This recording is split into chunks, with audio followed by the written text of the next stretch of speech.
final time as we chant. Om Upasprishya.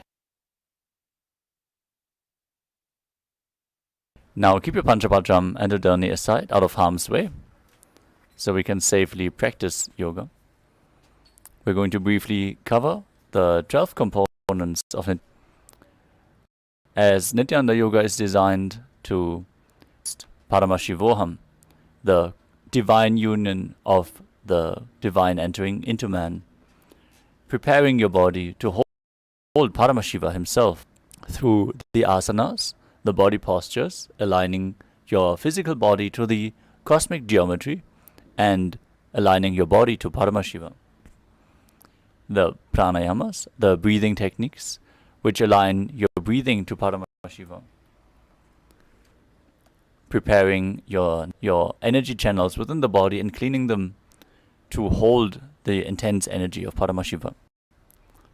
The next component is mudra, the energy circuits which you perform with your fingers and your limbs and other body parts, sealing the prana into your system and making it flow in a specific way, activating certain subtle components of your brain.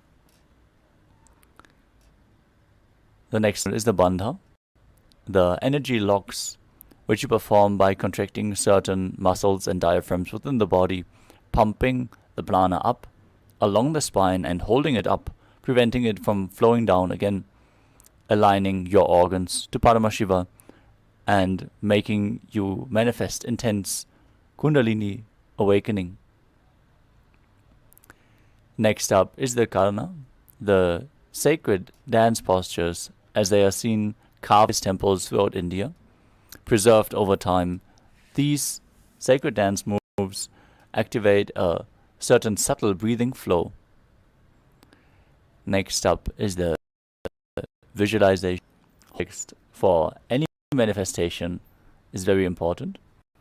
For yoga, especially, it is important to have the right context for performing each of the asanas.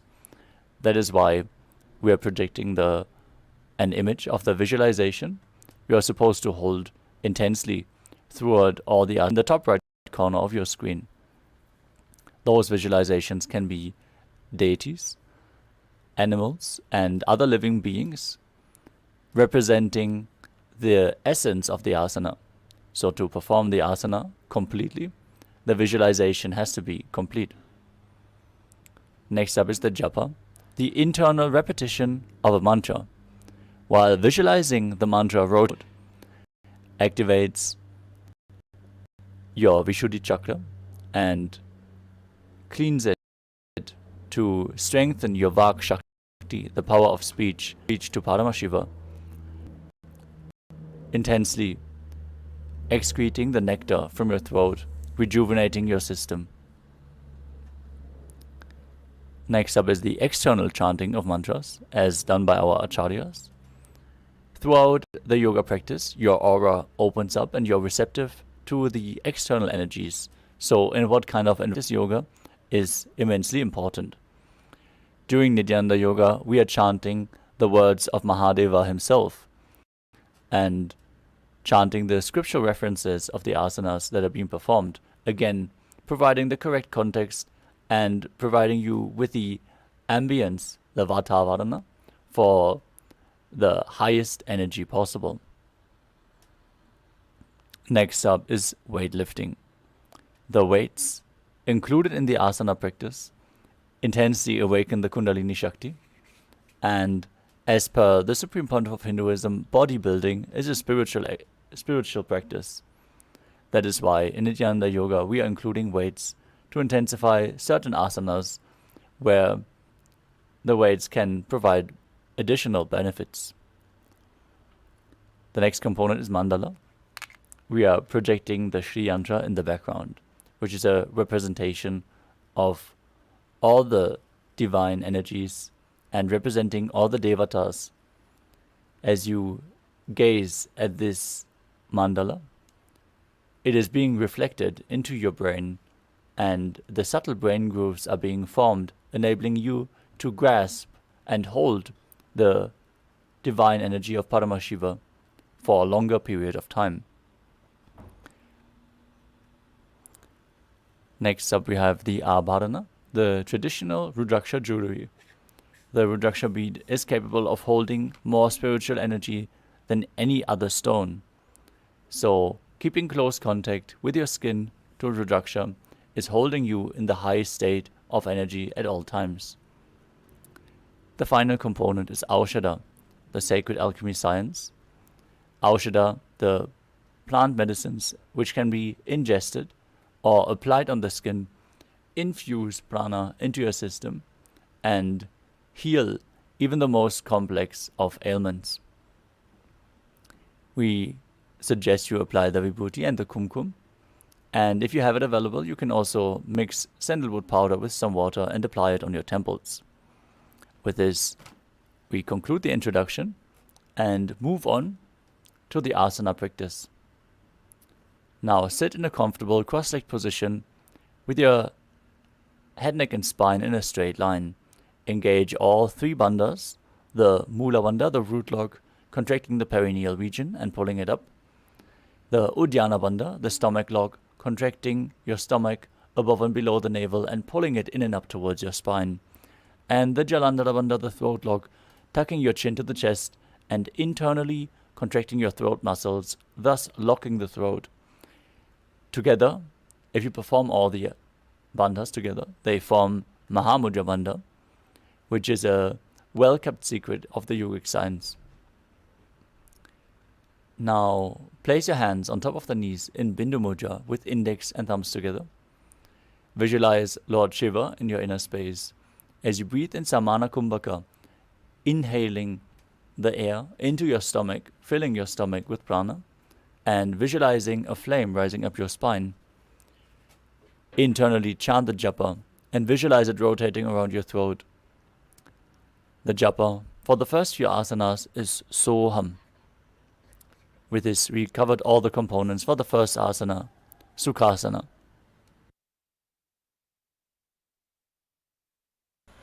तत्सुखासनमित्युक्तमशक्तस्तत्समाचरेत् आसनं विजितं येन जितं तेन जगत्त्रयम्. Next asana is Parvatasana. Now bring your legs into Padmasana by placing the feet on top of the opposite thighs. Bring your palms together in Anjali Mudra and raise them up above your head. As you keep your elbows straight, visualize yourself as Mount Kailash and engage all three bandhas, Mahamudra Bandha.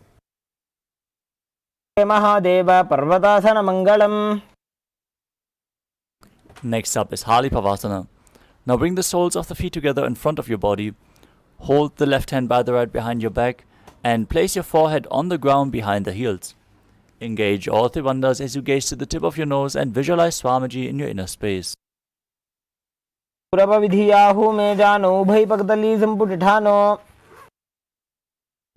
up is Nagi Pavasana. Now keep the soles of the feet together and hands out in front of the feet, cupping the palms as you place them down and place your feet in the heels. Engage all three bandhas, gaze to the nose and visualize yourself as a snake. We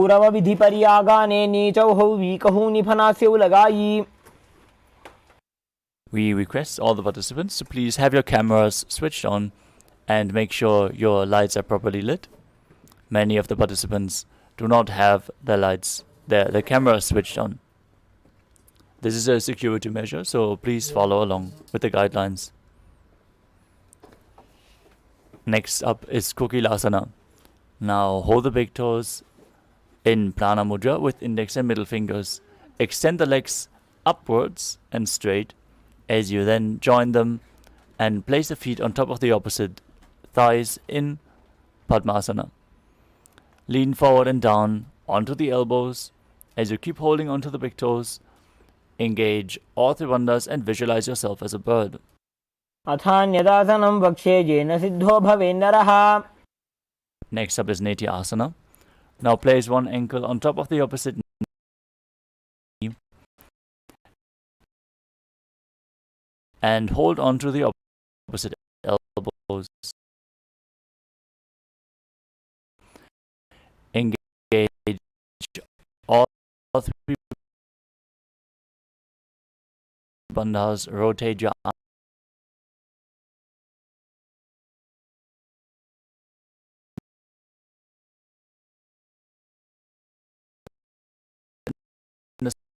circle, gaze through your nose and visualize Swamiji in your inner space, and after some time, change the direction of the movement.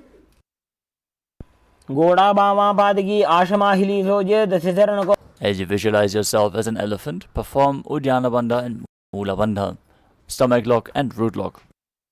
The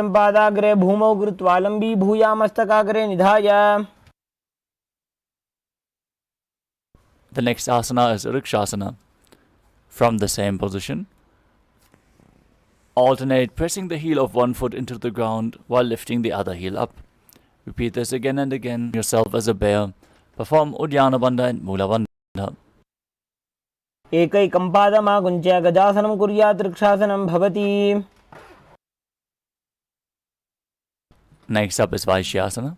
Now stand tall on the tips of the big toes with all other toes raised off the ground if you can. Keep your head, neck and spine in a straight line. Place your hands onto your chest in Hridaya. Index, middle and ring fingers joined together. As you visualize Swamiji in your inner space, keep performing Uddiyana Bandha and Mula Bandha. केशेन पादयुगलं बद्ध्वा तिष्ठेत अधोमुखः.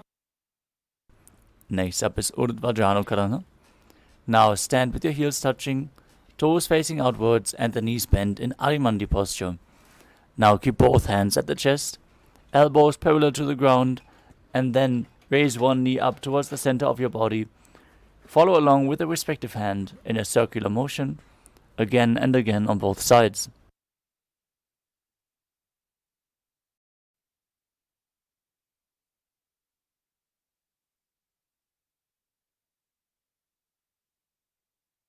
The next asana is Balalingasana.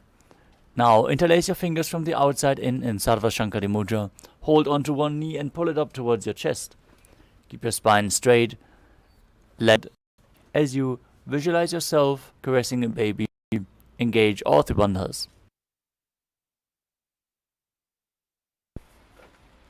एकं जानोरथियालिङ्ग्य स्थातव्यं बाललिङ्गनं भवति. Next up is Parapidanasana. Take one foot and pull it behind towards your buttocks, holding it with both hands. Keep your head, neck and spine in a straight line. Engage all three bandhas as you visualize Swamiji in your inner space.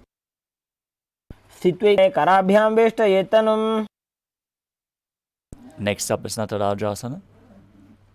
Now hold one foot with the respective hand. Hold onto the sole of the foot from the inside. As you extend the opposite hand forward in Bindu Mudra with index and thumb touching. Simultaneously kick and pull the foot back and up while leaning forward as you visualize yourself as Lord Nataraja.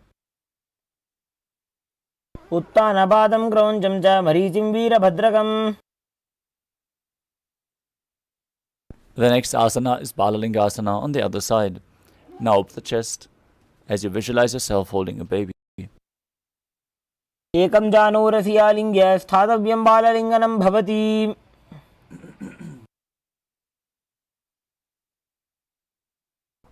Now repeat Parapidanasana on the other side. Pull the other foot towards your buttocks, stand straight. Visualize Swamiji in your inner space. स्थित्वैकस्मिन् पादतले कराभ्यां वेष्टयेत्. The next asana is Natarajasana on the other side. Lean forward as you hold to the opposite foot. Visualize yourself dancing as Lord Nataraja. उत्तानपादं क्रौञ्चं च मरीचिं वीरभद्रकम्. Next up is Adhita. From Adimandi position, heels together, toes pointing outwards and the knees bent. Bring the right foot behind the other with the toes down and the heel up. Keep your left hand at the chest. Extend the opposite arm out. Swing it back and forth like a pendulum, gracefully moving the fingers one by one. As you place the hand over top of the nose, uncross your ankles and repeat the movement on the other side.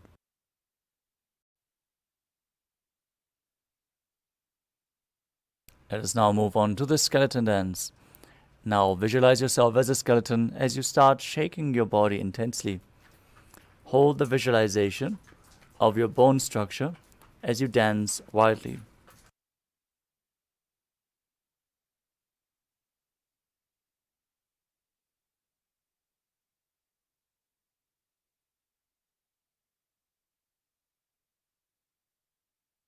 Next Karana. From Arimandi. Bring your hands above your head and cross your arms with the palms facing backwards. Move your hips to one side and open up your palms above your head. Now come back to the center and repeat the movement again and again on both sides.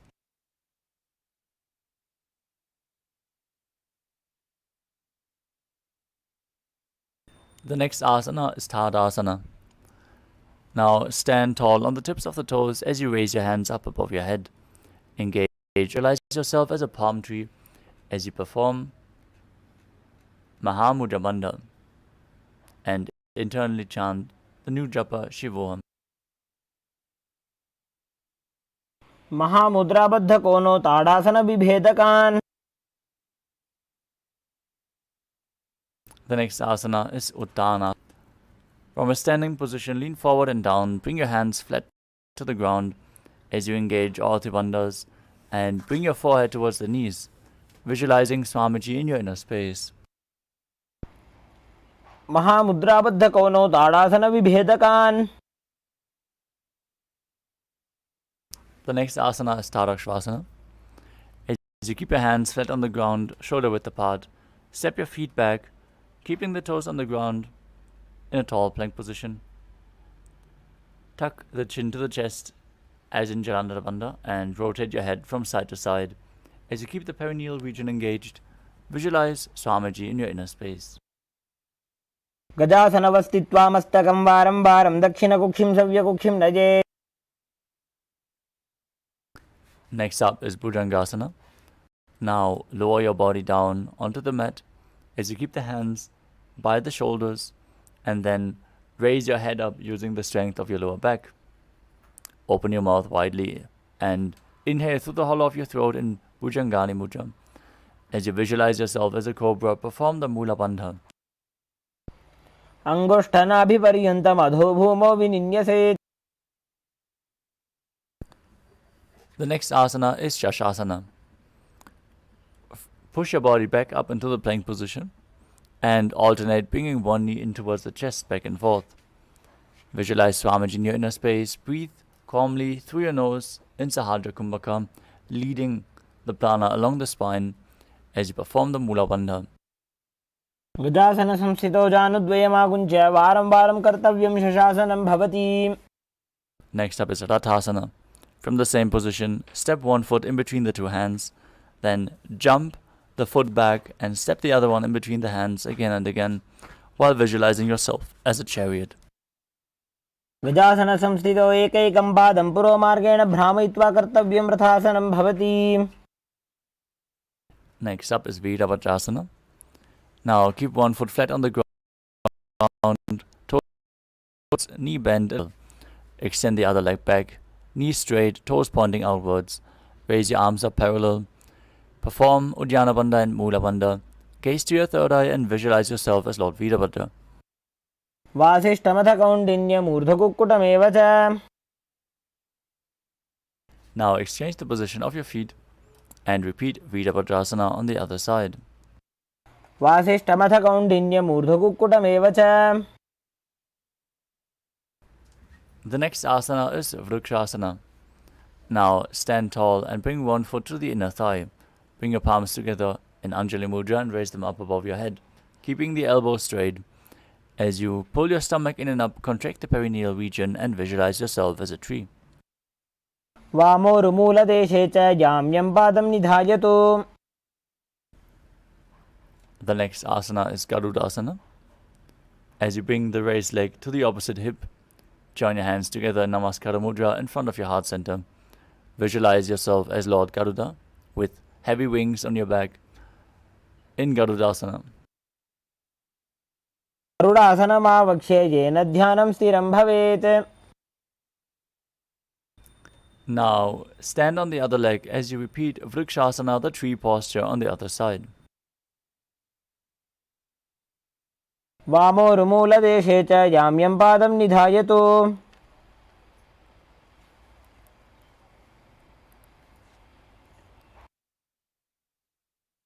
Now bring the raised leg to the opposite hip and repeat Garudasana on the other side. गरुडासनमावक्ष्ये येन ध्यानं स्थिरं भवेत्.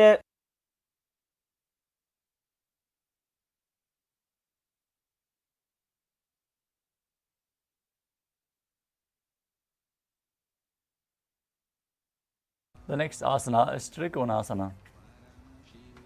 Now stand and step one leg forward and the other one far back. Front toes pointing forwards, back toes facing sideways. As you bring your arms parallel to the ground, lean forward and down, gaze up and visualize yourself as a triangle. उत्तानपादं क्रौञ्चं च मरीचिं वीरभद्रकम्. Now repeat Trikonasana on the other side. उत्तानपादं क्रौञ्चं च मरीचिं वीरभद्रकम्.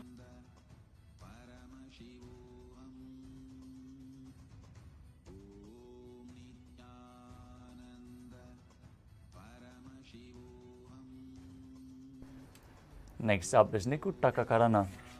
From Arimandi position, heels together, toes pointing outwards and the knees bent. Raise one heel off the ground and place your hands in front of the heart center with the palms facing each other. Now stomp the raised heel to the ground, raise the other heel up and exchange the position of your palms again and again.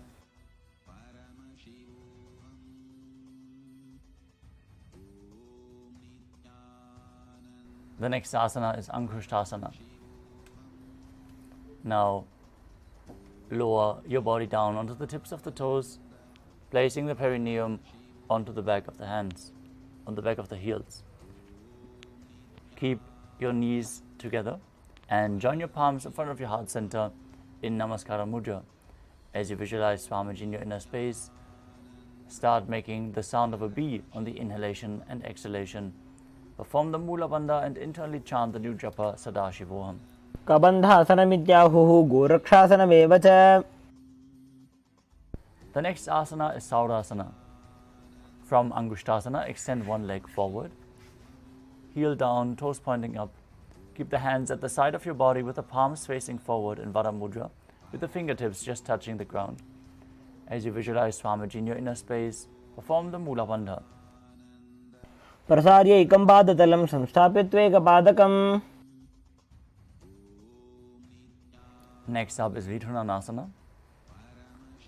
From Saurasana, lean forward and hold on to the big toe of the front foot in Prana Mudra with index and middle finger. Now visualize Swamiji in your inner space as you perform the Mula Bandha. गुल्फस्थितो पादमेकं प्रसार्य तत्पादाकरं संस्पृश्य तत्करेण.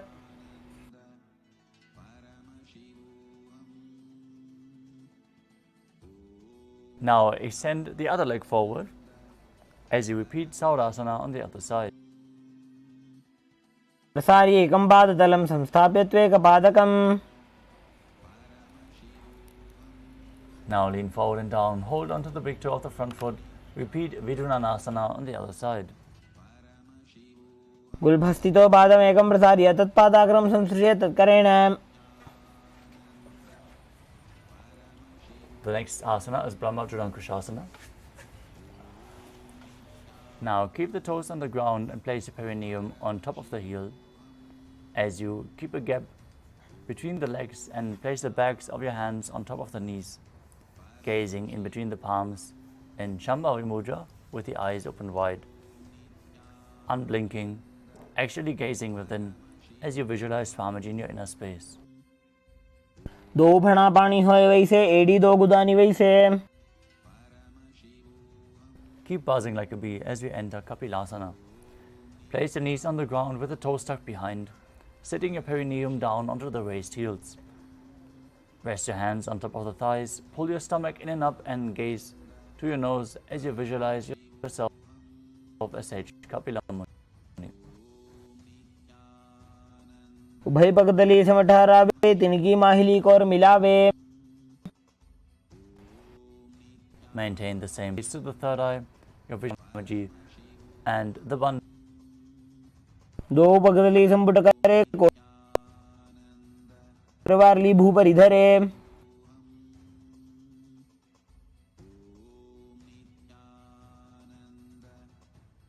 The next. Now sit with the toes tucked up of the raised heels, your knees off the ground. Bring your thumbs and little fingers together in Padma Mudra as you open up your palms, resembling a lotus flower. Raise up your hands above your head, elbows straight, as you gaze in between the gap of the palms, as you Visualize Lord Surya in your inner space and perform Uddiyana Bandha and Mula Bandha. एने फना बानी बैठक.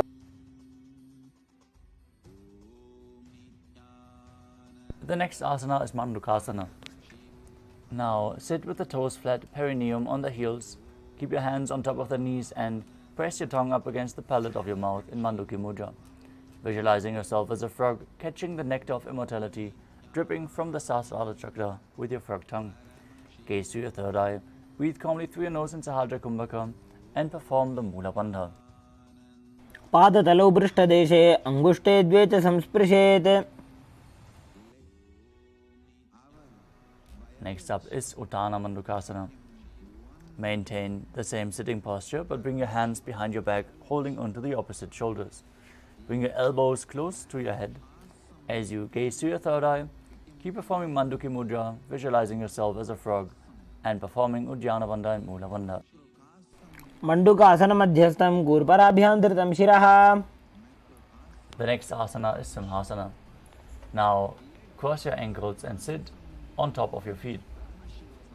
Then place your hands on top of the knees and exhale through your mouth as you open your mouth wide and stick out your tongue. Visualize yourself as a lion as you gaze to the nose and perform the Mula Bandha. दक्षिणं सव्यगुल्फेन दक्षिणेन ततेतरम्. The next asana is Bhadrasana.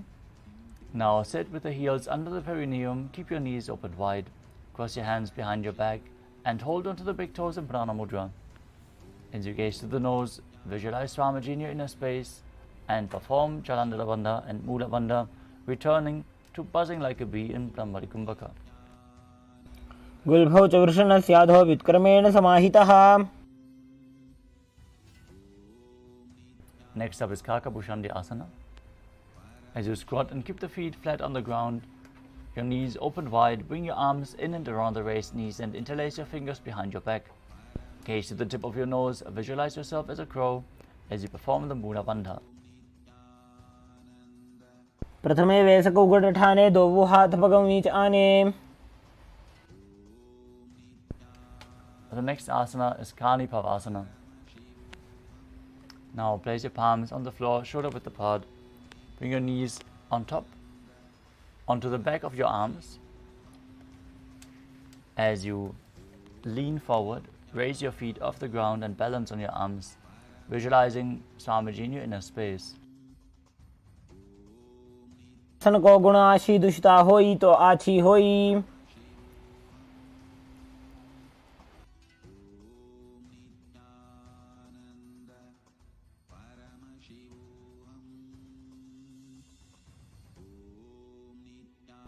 The next asana is Kapali Asana.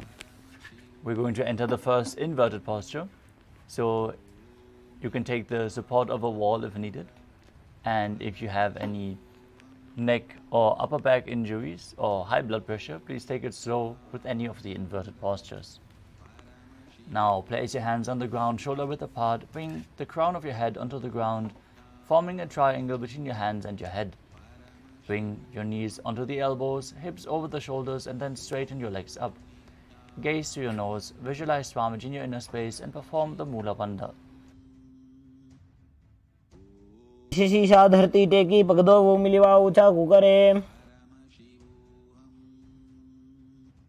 Gently lower your legs down. We enter the next asana, which is Parshvamayurasana. Now squat on the toes with the legs together and twist your body. Place both hands to one side. Align your elbows with the knee and hip. Lean onto the arms and balance as you extend your legs to the side. Gaze to your third eye. Visualize yourself as a peacock. Exhale all the air from your lungs and hold your breath as you perform the Mula Bandha. मयूरं दंडवत् कुर्यान् मायूरं दंडनामकम्.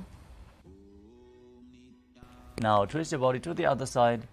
Extend your legs out as you balance on your arms. Visualize yourself as a peacock as you exhale again deeply in Rechaka Kumbhaka. मयूरं दंडवत् कुर्यान् मायूरं दंडनामकम्. Now keep your hands flat on the ground and step your legs back as we enter Tadakshvasana, the plank position. Step one foot outside of the respective shoulder in between the two hands. Gaze to your third eye, visualize yourself as Lord Kala Bhairava as you keep breathing in Ritrika Kumbhaka in Bhairaganathasana. आसन को गुण बीती जाई. Now exchange the position of your legs. Step one leg back and the other one forward, outside the shoulder, in between the hands. Gaze up, visualize yourself as Lord Kala Bhairava as you repeat Bhairaganathasana on the other side. आसन को गुण बीती जाई. The next asana is Unmukha Pitasana. From Tadakshvasana, place your forearms on the ground and walk your feet forward, raising your hips even higher. As you lift your chest and head up, gaze through your third eye, visualize Swamiji in your inner space and perform the Mula Bandha. भूंजे स्तौजारुणी हस्तौ चतुष्पदम वाङ्मुखम्.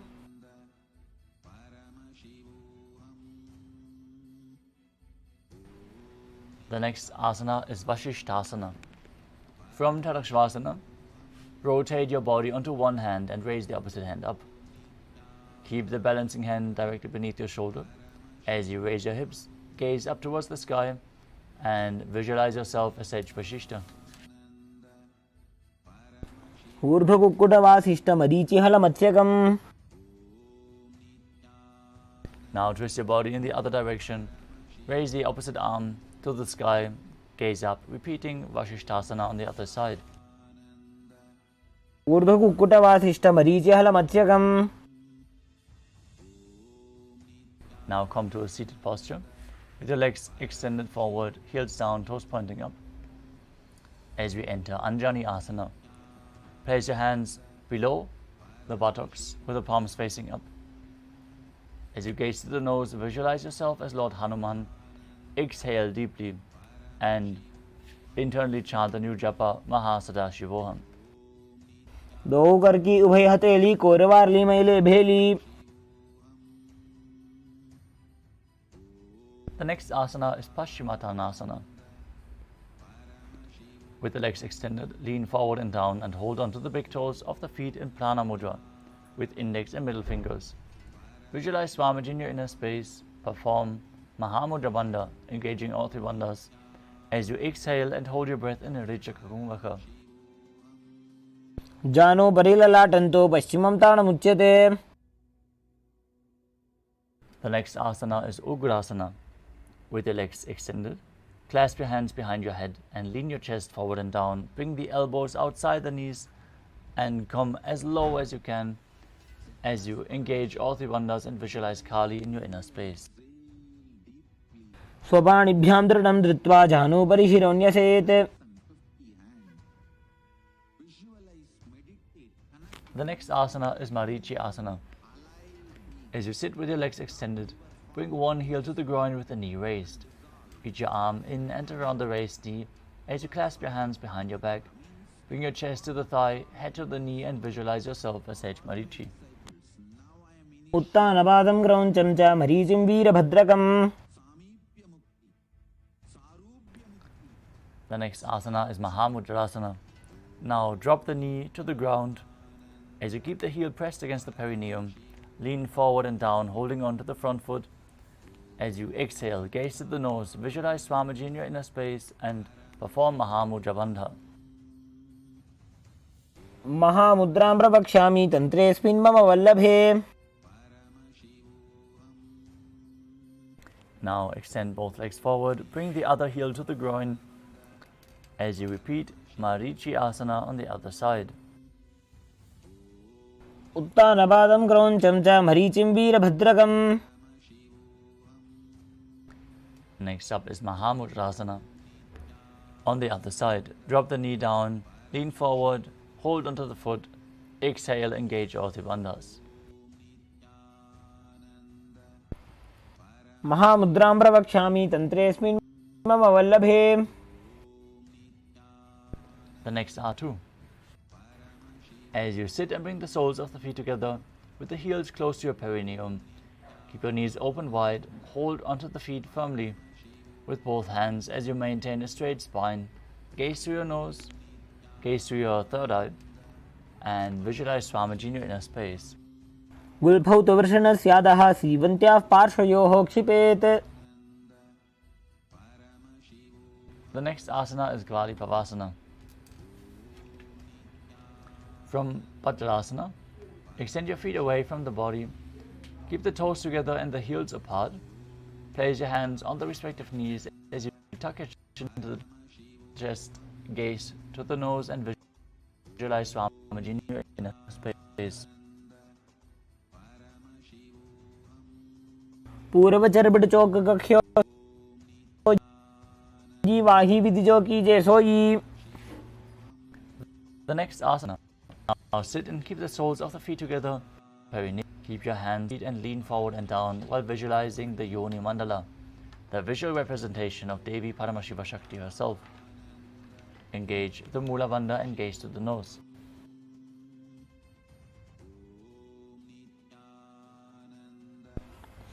दो बगदली संबट करे AD made के ढिंग करे. Next up is Midaki Pavasana. As you sit and keep the heels together, toes apart, knees open wide, lean forward and down as you extend your hands out to the side, placing the palms flat on the ground. And bring your forehead to the ground behind your heels. Gaze at the nose, visualize Swamiji in your inner space and perform the Mula Bandha. पूरब विधि परिवकथली संपूर्ण शोल एडी मिली राशे. Next up is Siddha Samadhi Asana. Now sit and keep the toes together, heels apart. Bring your arms below the shins, extend them out and keep the palms facing up. Bring your forehead to the ground above your feet as you bring your toes to the throat if you can. Gaze at the nose. Visualize Lord Surya in your inner space as you perform the Mula Bandha. दो बगदली संबट करे सोले में आगा में धरे.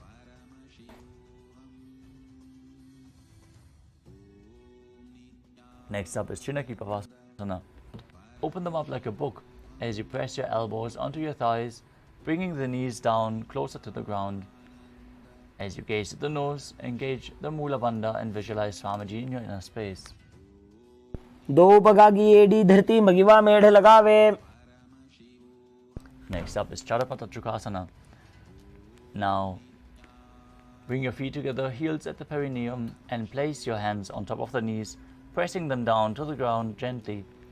As you engage Uddiyana Bandha and Mula Bandha, gaze to your third eye and visualize Swamiji in your inner space. दो बगदली संपुट धारे आगा ने कर जा रे पसारे. Next up is Bhairavasana. In the same position, bring the soles of the feet together and raise your heels up while placing the toes down. Bring your knees to the ground, place your hands on top in Bindu Mudra. As you gaze to your third eye, visualize yourself as Lord Kala Bhairava and perform Uddiyana Bandha and Mula Bandha. गुल्फौ संपीड्य जान्योन्यं विक्रमेणोत्थितं शनैः.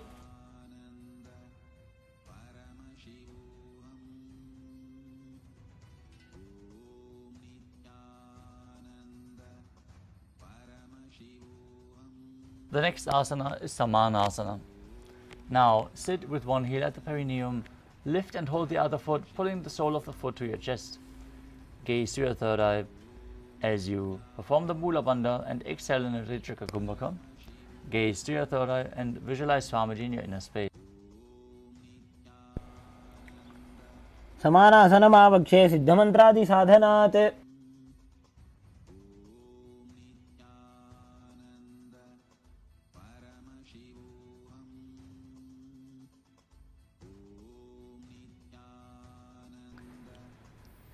The next asana is Apanasana. As you sit and place one leg on top of the respective shoulder, raise the other foot upwards and straight. Keep your hands on the ground to the sides and gaze to your third eye as you visualize Swamiji in your inner space.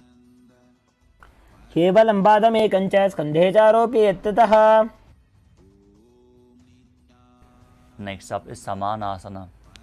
As you sit with one heel at the perineum, lift the other foot to your chest.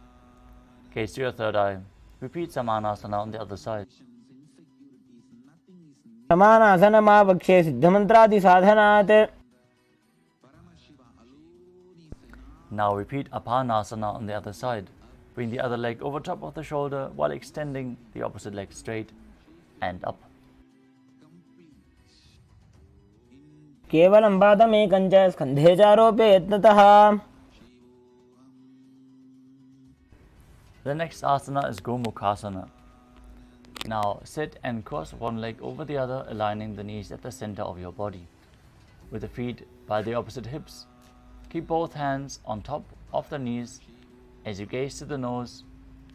Visualize the face of a cow in your inner space as you perform the Mula Bandha and start breathing in Sitkari Kumbhaka, the tongue pressed against the palate of your mouth, hissing through your teeth as you avoid touching the teeth with your tongue, and internally chant the new japa Om Nithyanandoham.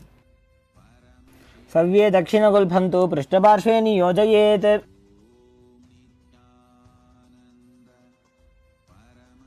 From Gomukhasana, we move on to Anasuyasana, where you hold the big toes in Prana Mudra, contract the Uddiyana Bandha and Mula Bandha as you gaze to the nose and visualize yourself as Rishika Anasuya.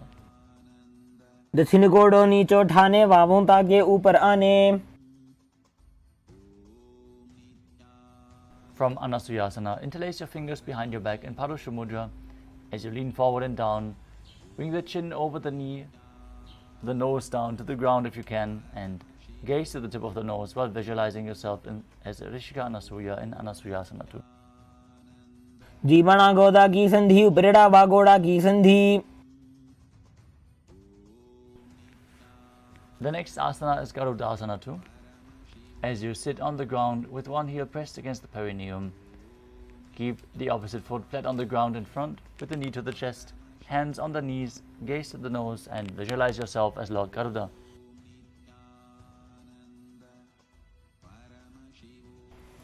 Davos बगमोडियेडी माहिलो गुल्फमूलद्वारनी चैदे.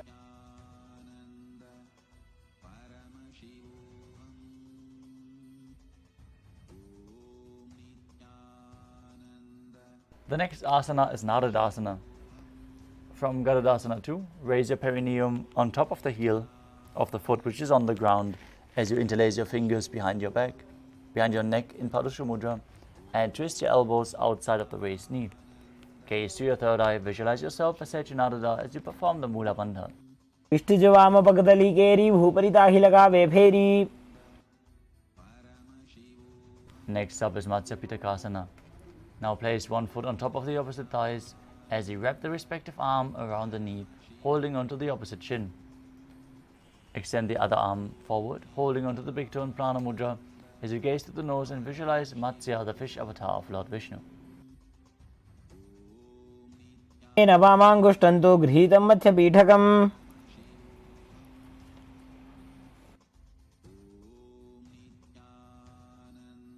Now slide your knees on top of each other with the other knee on top, repeating Gomukhasana on the other side. सव्ये दक्षिणगुल्फं तु पृष्ठपार्श्वे नियोजयेत्.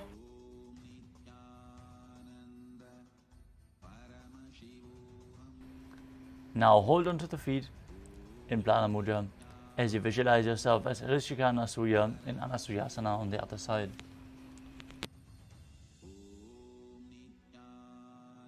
दक्षिण कोड़ो नीचो ठाने वावों ताके ऊपर आने.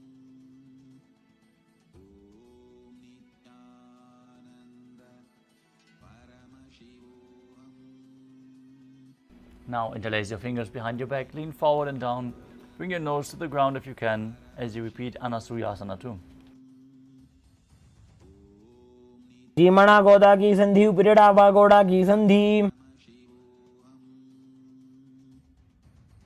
Now repeat Garudasana too as you sit with the other heel pressed against the perineum, opposite foot flat, knee raised to the chest as you visualize yourself as Lord Garuda.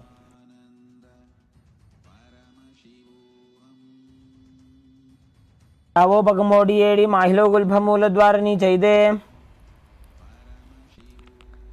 Now raise your perineum onto the heel, interlace your fingers behind your neck and twist your elbows outside of the raised knee as you repeat Naradasana on the other side. इष्टिज वाम पगदली केरी भूपरिता ही लगावे फेरी.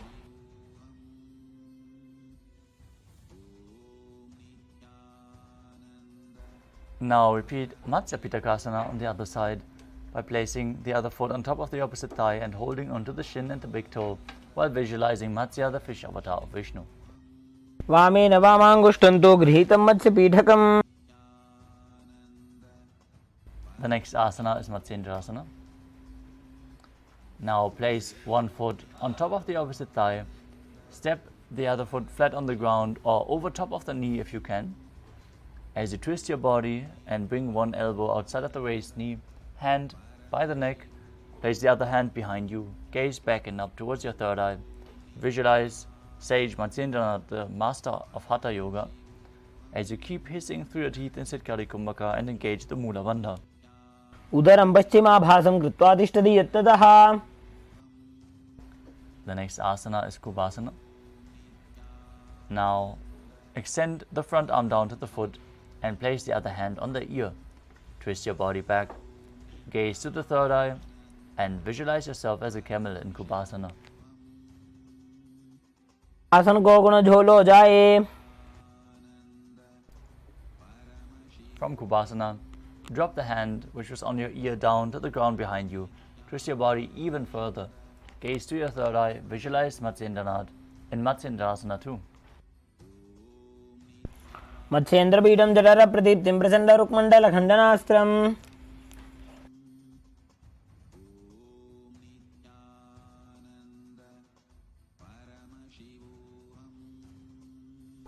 Now exchange the position of your feet. Repeat Matsyendrasana on the other side.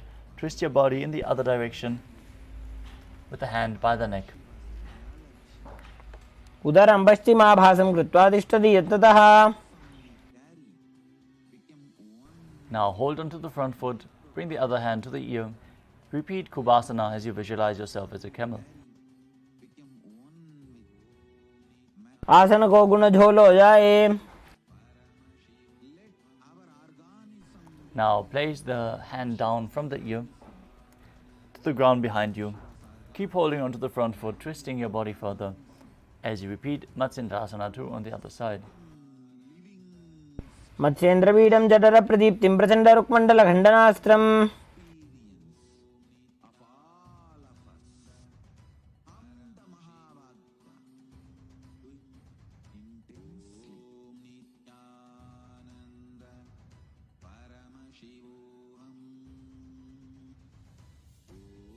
The next asana is Padmasana.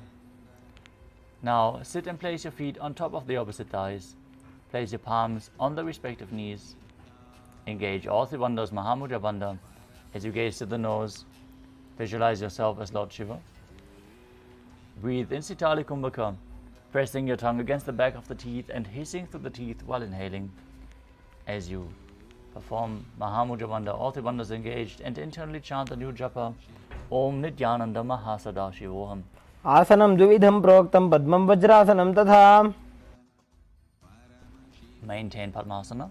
Cross your arms in front of your body and hold onto the big toes in Prana Mudra.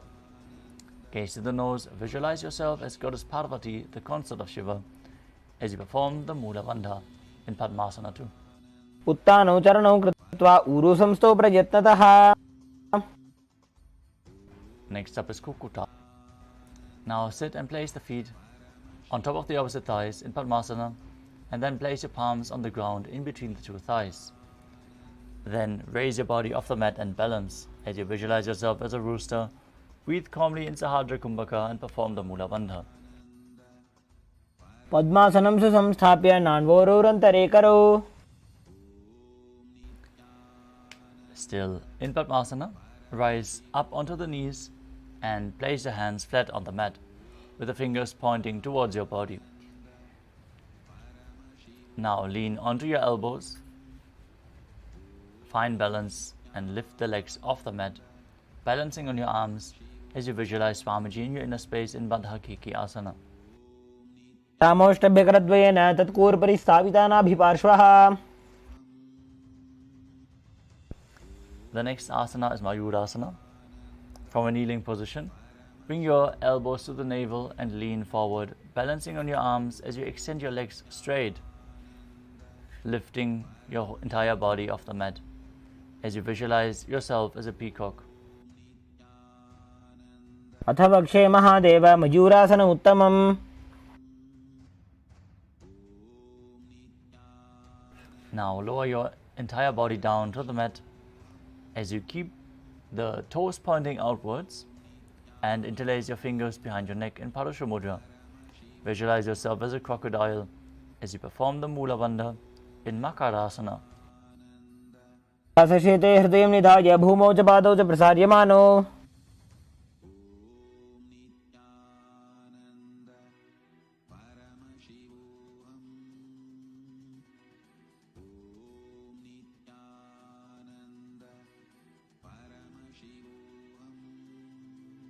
The next asana is Shalabhasana. Now lay down on your stomach, place your hands on the ground beside your chest and raise your legs up, bringing the thighs off the ground. Visualize yourself as a locust as you perform the Mula Bandha. सशेते करयुग्म वक्षो भूमिमौष्टभ्यकरयो स्थलाभ्याम्. The next asana is Ushtrasana. As you lay down on your stomach, hold the feet and pull them outside the hip towards the ground, as low to the ground as possible. Engage the Mula Bandha and visualize yourself as a camel in Ushtrasana. सशेते पदयुग्म व्यस्तं पृष्ठे निधाय विधृतं कराभ्याम्. Next up is Dhanurasana. Keep holding onto the feet as you kick your legs back and up and raise your chest up. Lift your head, gaze upwards to the third eye as you visualize yourself as Pinaka, Lord Shiva's bow. सार्यपादौ भुविदण्डरूपौ करौ च पृष्ठे धृतपादयुग्मम्.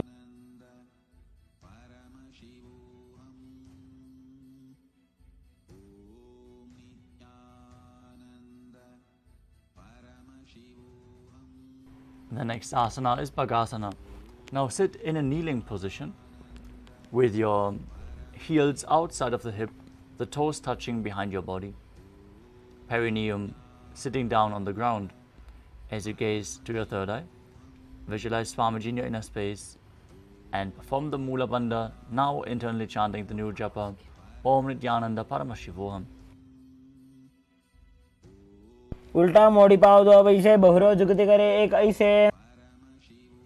Next up is Gohyasana. We are setting up for another inverted posture.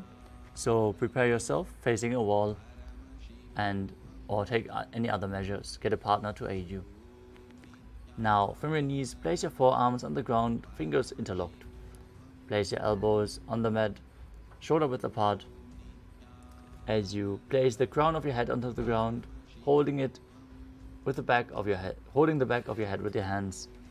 As you walk your feet forward, raising the hips up, aligning the hips with the shoulders and then raising your legs off the ground. Now pull your knees in towards your chest, as close to your chin as possible. As you gaze to the nose, visualize Swamiji in your inner space and perform the Mula Bandha in Gohyasana. दो हाथ की कोहनी जोई पुनः कलाई जाने दोई.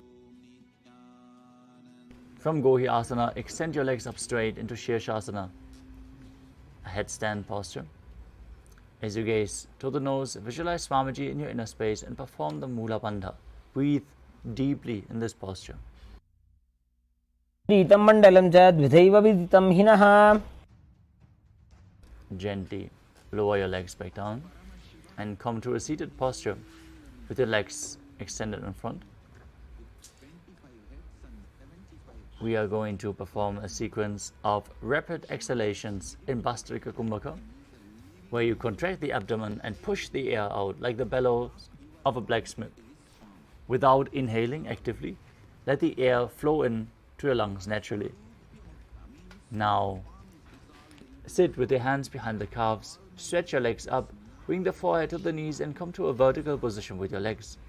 Visualize Swamiji in your inner space and perform the Mula Bandha in Podhyasana. दो हाथ बाहर आने, घोड़ा तरे कागजी ठाने.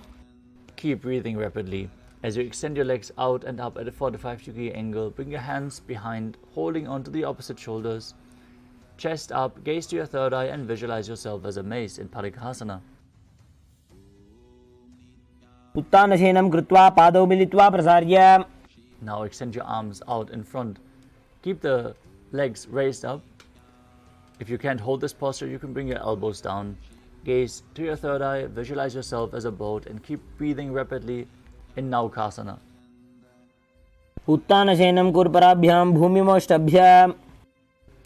Now pull your feet towards your chest, holding onto the feet as you scoop the hands below.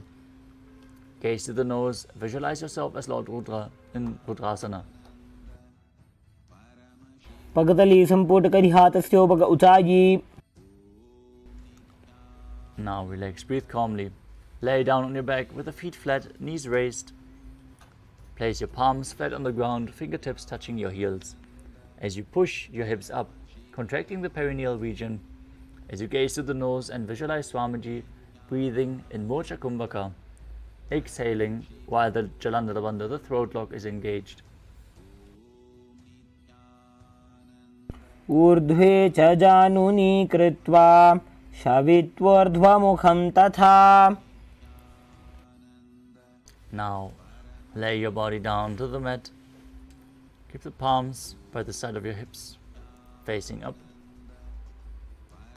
Forcefully pull the Kundalini Shakti up along your spine by contracting the perineal region in Shakti Chalan Mudra as you completely unclutch from any micro movements of the body and mind. Visualize that your body is dead and Swamiji, the Supreme Pontiff of Hinduism, is liberating you. Internally chant Om Nithyananda Paramashivoham in Shivasana. उत्तानं शववद्भूमौ शयनं तोषवासनं. शवासनं श्रान्तिहरं चित्तविश्रान्तिकारकम्.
Slowly come back, return to your physical body as you start to wiggle your fingers and toes, your wrists and your ankles, your elbows and your knees.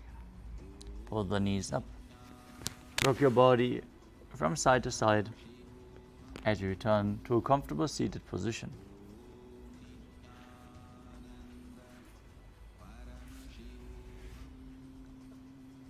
Congratulations for completing the first 108 asanas of the sequence, which form the Pratama Vinyasa Krama. We are now going to continue the Dvitiya Vinyasa Krama with the next asana of the sequence. But before that, we would like to remind you to please keep your camera switched on in a way where we can see you, with the room properly lit and the camera aligned so you're visible.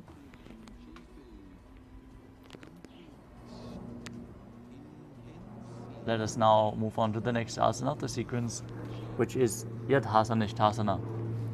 Now sit in a posture that brings ease to your physical and mental space. Bring your hands on top of the knees in Bindu Mudra as you visualize Swamiji in your inner space. पर्यङ्कं तत्समाख्यातं यतसंस्थं यथा स्थितिः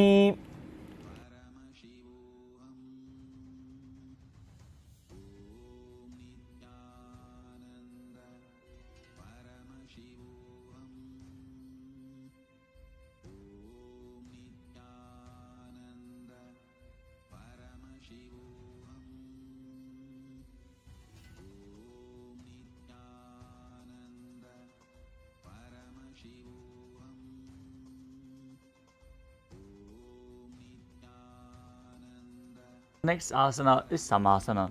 Now sit in a cross-legged position with your hands on the knees in Bindu Mudra. Take a long, deep inhalation and hold your breath. After you exhale, inhale and exhale deeply again and again. As you visualize Swamiji in your inner space, perform the Mula Bandha. इदानीं गर्भिणीनां योगाभ्यासो यथा लघु. The next asana is Muktasana. Now place the left foot against the genital region and the right foot over top of the left. Keep your hands facing down on top of the knees as you gaze at the nose and visualize Swamiji in your inner space. निपीड्य सीविनीं सूक्ष्मां दक्षिणेतरगुल्फतः. Next up is Siddhasana. Now maintain the same position. Switch your gaze to your third eye and visualize Swamiji in your inner space. स्थाणुसंयमितेन्द्रियोचलदृशा पश्यन् भ्रुवोरन्तरं चैतन्मोक्षकपातभेदजनकं सिद्धासनं प्रोच्यते. Next up is Siddhyasana. Now maintain the same position. Switch your gaze to the ground in front of you. Engage all three wonders as you visualize Swamiji in your inner space.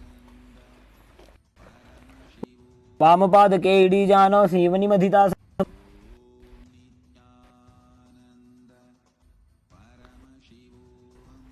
Next up is Rudrasana 2. As you keep your legs in the same position, rotate your hands on top of the knees back into Bindu Mudra. Yourself as Lord Rudra is done. वामचरण परिदक्षिण राखे एकजगदिये. Next up is Santadhunasana. Now maintain the same position.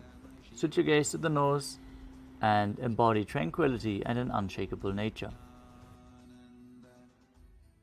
आसन की गुणमन की चंचलता मीटे. Next up is Siddhasana 2. As you maintain one heel on top of the other, bring the hands to the navel, cupping one palm over the other, resembling a lotus flower in Samputa Mudra. Visualize Swamiji in your inner space and perform the Mula Bandha. ऋजुकाय समासीना सिद्धासनमुदीरितम्. The next asana is Bandha Yoni Asana.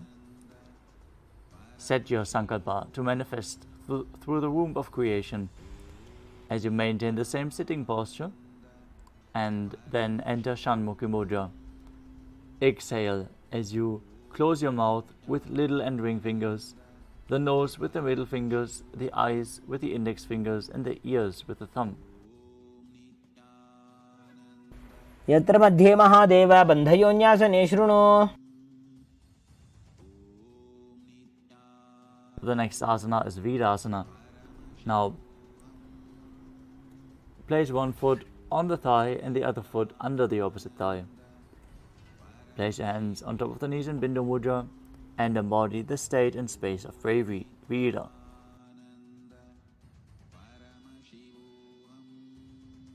एकं पादमथैकस्मिन् विन्यस्योरुणि संस्थितः.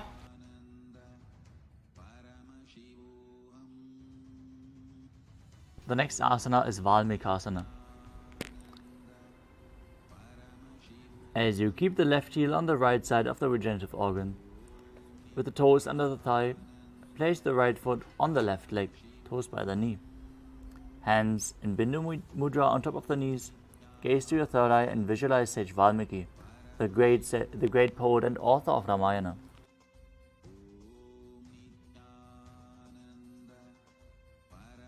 दावा पगगी पगदली पुनिएड़ी है जो ये. Next up is Joni Mudrasana. As you keep your legs in the same position,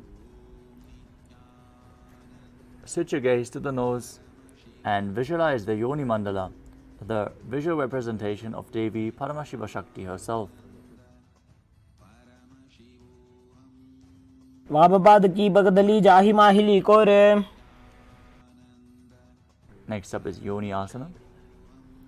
As you keep the hands flat on the knees, shift your gaze to the third eye and keep visualizing the Yoni Mandala. पुण्यासनं पर्वतेन योगं योगफले नीलम्.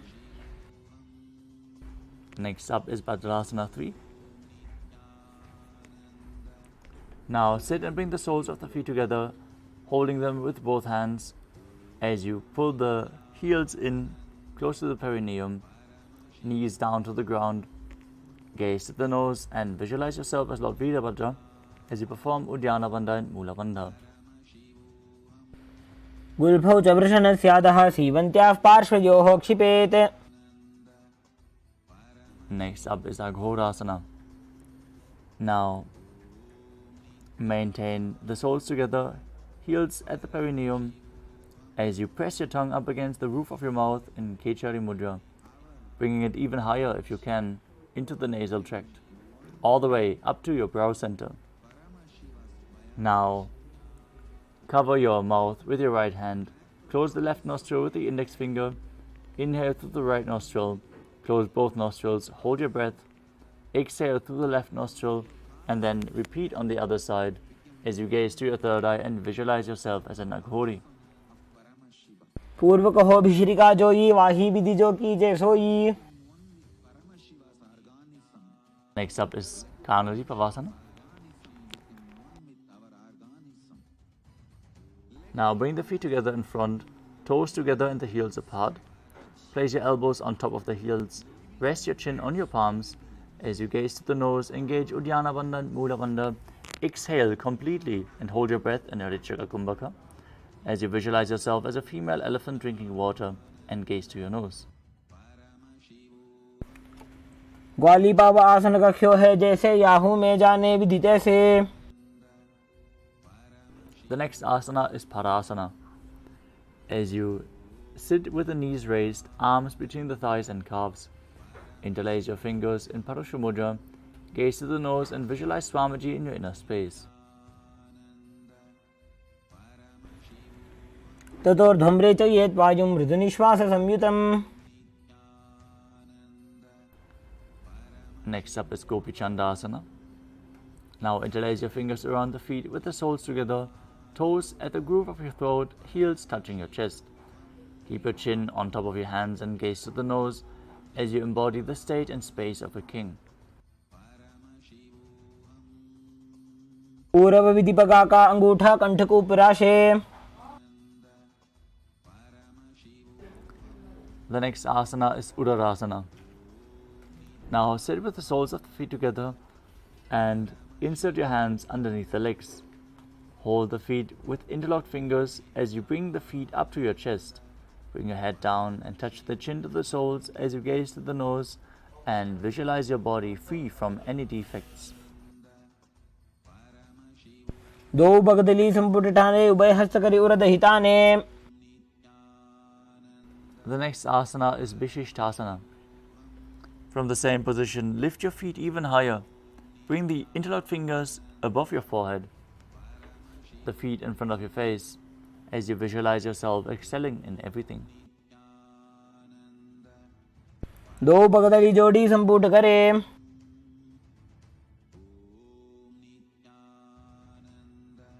The next asana is Bhujasana. From a seated position, lift both legs over top the respective shoulder. Bring your arms underneath the legs and up, interlacing your fingers around the back of your neck. Visualize yourself as a cobra as you perform the Mula Bandha. आसनं तो विज्ञेयं कक्षासनमतः परं ग्रीवासनं च परमं भुजासनमिहोच्यते. Next up is Kalyanasana. Now maintain a seated posture and raise your legs up. Bring the elbows under the knees and wrap your arms around the back. Clasp your palms, gaze to the nose, and visualize yourself as a beautiful, auspicious goddess. दो हाथ पगम नीचे आने, तिनको गोड़ा नीचे ठाने. The next asana is Sankarasana. With the left knee on the mat, place the left foot flat and sit down on the left heel. As you bring the right foot over top, stacking the knees with the right heel at the left hip. Visualize yourself as an elegant swan as you place your hands on top of opposite knees and perform the Vaishnavi Mudra, not focusing on any external objects, only focusing on the object within. Start breathing in Ujjayi Pranayama, making an ocean-like sound with your mouth. वामपादं चितेर्मूलं संन्यस्य धरणीतले.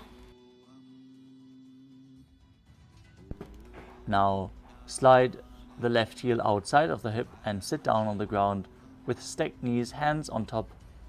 Visualize a cow in your inner space as you perform Uddiyana Bandha and Mula Bandha in Dhenukasana.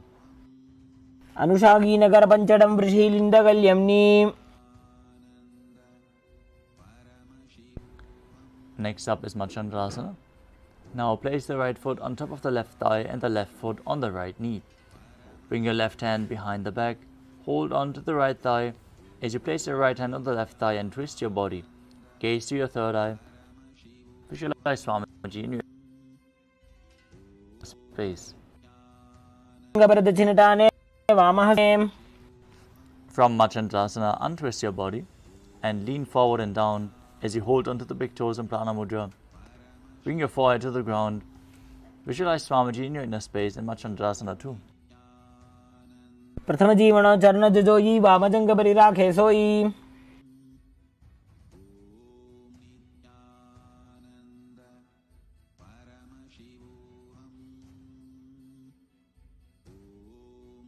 From the same position, interlock your fingers and place them on the top knee. Engage all three bandhas and visualize Swamiji, your Guru, in your inner space in Guru Asana. ऊर्मूले इतरपादस्य कनिष्ठिका प्रदेशगुल्या. Now repeat on the other side, sitting down on the right heel with the right foot flat, left knee stacked over top, hands on opposite knees, visualizing yourself as an elegant swan. वामपादं चितेर्मूलं संन्यस्य धरणीतले. Now slide the heel on which you are sitting outside the hip and repeat Dhenukasana on the other side, visualizing a cow and engaging Uddiyana Bandha and Mula Bandha. अनुषागी Nagar पंचडं वृषीलिन्दगल्यम्नि. Now bring the left foot on the right thigh and the right foot on the left knee. Twist your body with one arm behind your back, holding on to opposite thighs as you repeat Machandrasana on the other side. वामजंग प्रतिचिनिटाने वामहस्तपिष्टिदिशाने. Now untwist your body, hold onto the big toes and lean forward and down, repeating Machandasana 2 on the other side.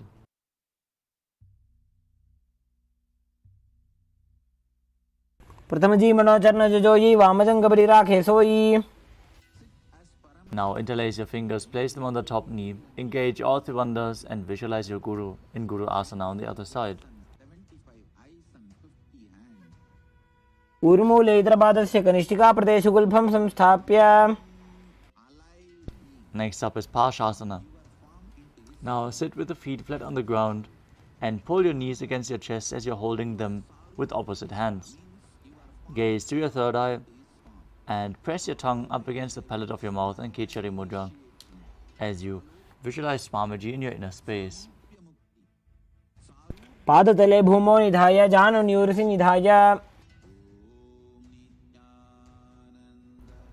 Maintain the same position. Hold onto the opposite wrists. Pull your knees in. Tuck your chin to the chest. Place your chin on the knees as you gaze to the nose and visualize being in an abode of bliss in Bodhashokasana.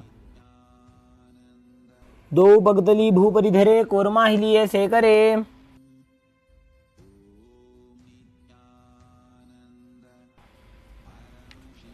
Now bring your arms underneath the knees and hold onto opposite elbows. As you gaze through your nose, visualize Swamiji in your inner space and perform the Mula Bandha in Kudakatasana. दो हाथ पग बाहर ल्यावे गोड़ा नीचे ले टहरावे.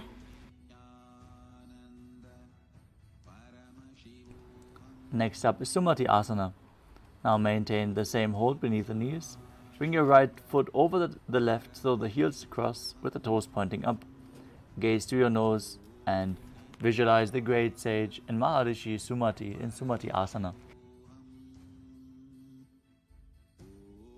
मूल द्वारि धरती परिठाने डावा पग परिदक्ष पद आने. Next up is Dandasana. Now extend your feet out straight, arms raised straight above your head. Interlace your fingers with the wrists pointing outwards. Engage all three bandhas and gaze to your nose by visualizing Swamiji in your inner space. इदानीं गर्भिणीनां योगाभ्यासो यथा लघु.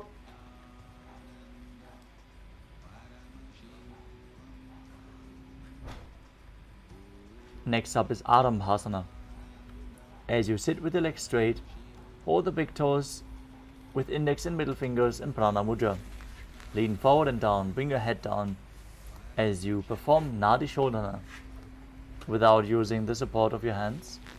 Inhale through the left nostril, exhale through the right, then inhale through the right and exhale through the left, interchangeably. Visualize Swamiji in your inner space and perform the Mula Bandha. दो पग मिलिवा पसारी पगा का अंगूठा पकड़ी लीला टकोड़ा लगावे. Next up is Bhidokasana. As you sit with your legs straight, extend your knees slightly up and keep one hand distance between the heels. As you bring your shoulders down, wrap your hands in and around the legs. Hold the soles of your feet, gaze to your third eye and visualize Swamiji in your inner space.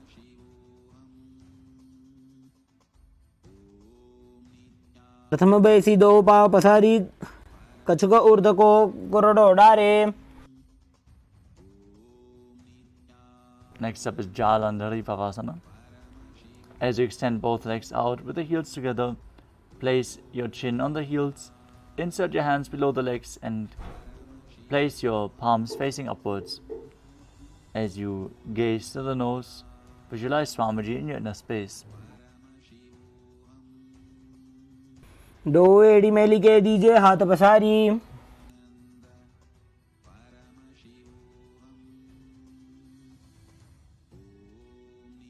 The next asana is Urdhva Paschimottanasana. As you sit with both legs extended out, lift one foot behind your neck and lean forward and down as in Paschimottanasana. As you hold onto the front foot, visualize Swamiji in your inner space and perform the Pratyahara Kumbhaka, visualizing the prana flowing up along your body in the 9 different points of your body, which are the soles of the feet, the regenerative organs, the navel, the heart, the throat, the uvula, the eyebrows, the top of your forehead, and the brahmaranda, the crown of your head. Perform the Mula Bandha as you do so.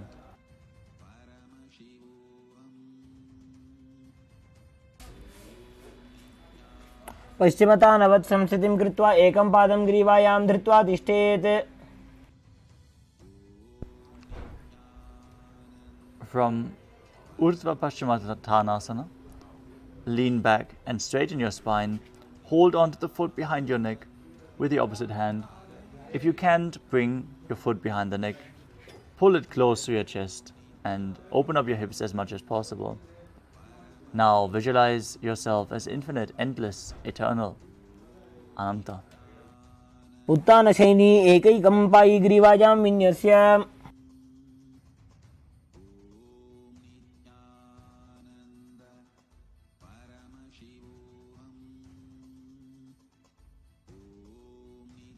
From Anantasana, roll onto the side of the elbow, holding on to your hand. Feel in complete control as you gaze to your nose and perform the Mula Bandha. उत्तानशयितः एकैकं पादं ग्रीवायां कुर्वन्. Next up is Durushasana. Now lay down on your back as you bring the knees to your chest and circuit the thighs and calves with your arms as you roll from left to right. Visualize Swamiji in your inner space and perform the Mula Bandha. उत्तानशयनं जानुनी हृदयेऽवष्टम्भ.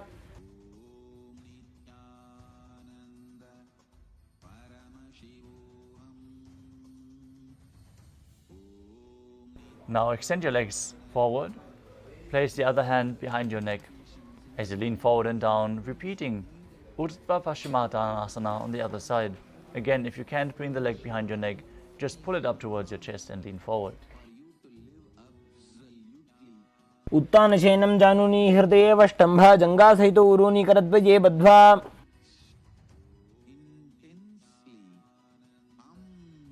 Now lean back, straighten your spine.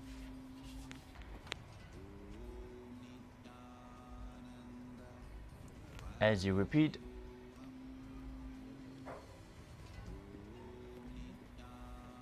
Ankushasana, Anantasana on the other side. उत्तानशयनी एकैकं पायी ग्रीवायां विन्यस्य.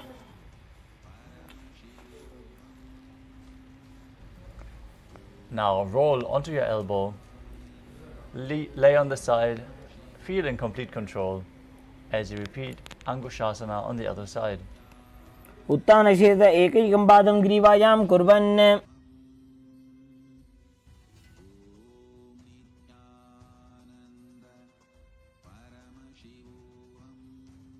The next asana is Yoga Nidasana. As you lay on your back, lift your legs one by one up behind your head. Hold your hands behind your back and gaze to the nose as you perform the Mula Bandha.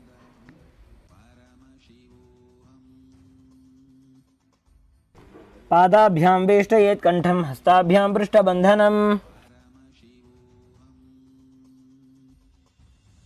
The next asana is Atmaramasana. While laying on your back, raise your legs towards your head and wrap your hands around the legs. Interlace your fingers behind your neck, gaze to the nose, and visualize Lord Vishnu blessing you from within. आत्मा राम आसन प्रथमसु धोसो वे.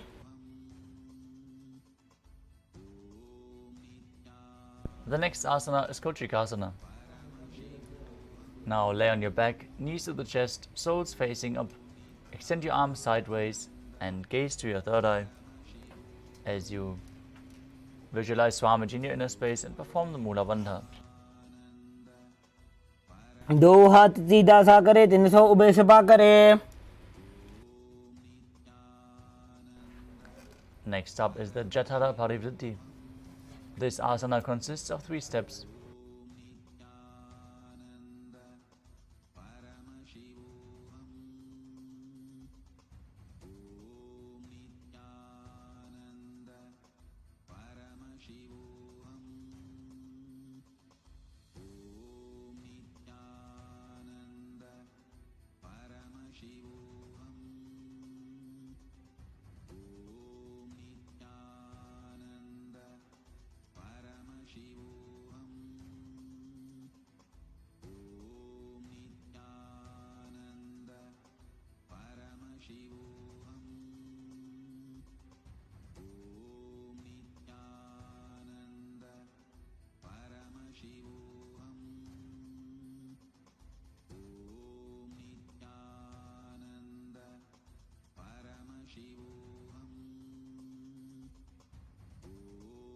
Sorry for the technical glitch.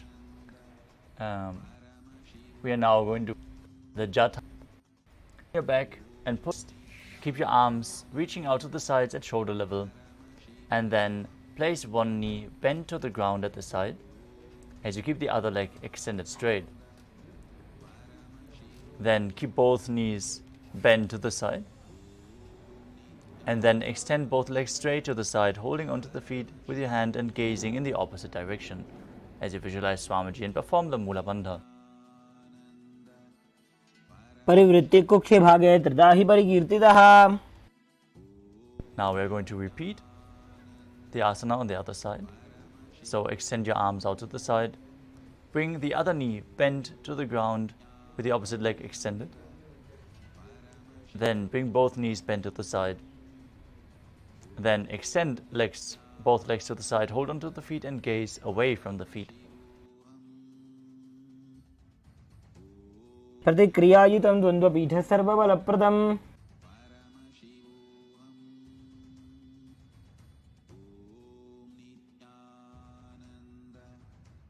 Next up is the Dvipadapitam. Gaze to the nose and visualize yourself as sturdy as a bridge as you lay on your back, bend your knees and place your feet flat on the ground, holding onto your ankles and lifting your hips up high. Perform the Murcha Kumbhaka with Jalandhara Bandha and Mula Bandha engaged. प्रतिक्रियायुतं द्वन्द्वपीठः सर्वबलप्रदम्. The next asana is Paryankasana.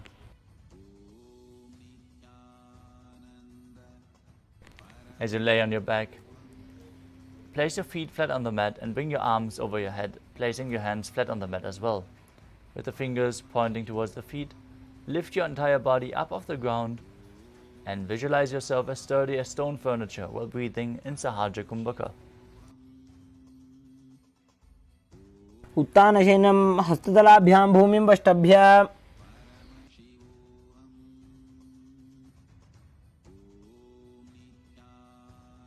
Now lay down on your back.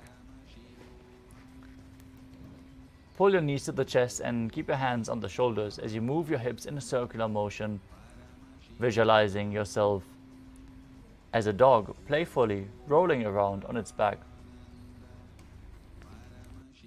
in Shvattanasana. शवच्छरीरं संस्थाप्य जानुनी सम्मील्य नाभुवानिज्य. Next up is the Viparita Karani. Now lie supine and raise your legs up straight with the hands and arms flat on the ground, supporting you, balancing your legs. As you draw circles with your feet, moving your legs round and round, as you visualize Swamiji in your inner space, perform Jalandhara Bandha and Mula Bandha. This asana will strengthen your digestive fire intensely. भूतले स्वशिरो दत्त्वा खेनये चरणद्वयम्. Next up is Viparita Karani 2. Now hold your legs stable, stop moving around as you visualize Swamiji in your inner space. Karni विपरीताख्या सर्वाधिव्याधिनाशिनी. The next asana is Langalasana. Now lay on your back, lift your hips and lift your feet over top of your head with the toes on the floor, hands stretched on the ground behind your back. Clasp your palms, rest on your neck and shoulders as you visualize yourself as a plow. ग्रीवाकण्ठेन भूमिं विष्टम्भ पादाग्रद्वयमूर्धमुन्नयेत्.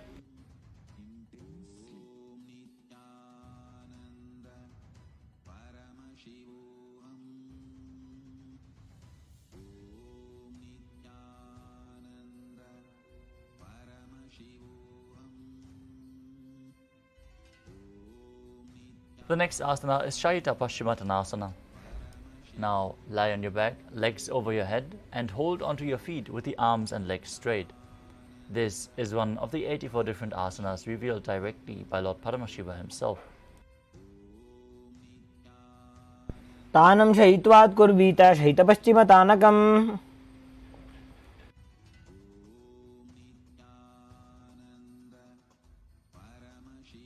Next up is Supta Konasana. From the same position, bring your hips above the shoulder level and then spread your legs out wide. Visualize Swamiji in your inner space and perform the Jalandhara and Mula Bandha. परिवृत्ति कुक्षि भागे त्रिधा हि परिकीर्तितः.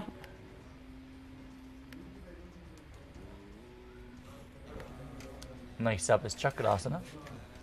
From the same position, hold onto your ankles and then roll onto your back as you keep your arms and legs straight. Visualize yourself as a chakra, a wheel, as you do so. वासनस्तद्वौ पादौ कुर्यान् मस्तकतः परौ.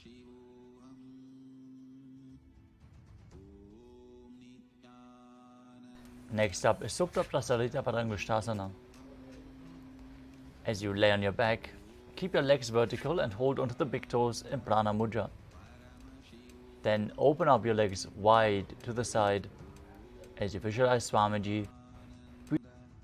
Breathe in Ujjayi Pranayama, making an ocean-like sound with your mouth, and perform the Mula Bandha. उत्तानपादं क्रौञ्चं च मरीचिं वीरभद्रकम्.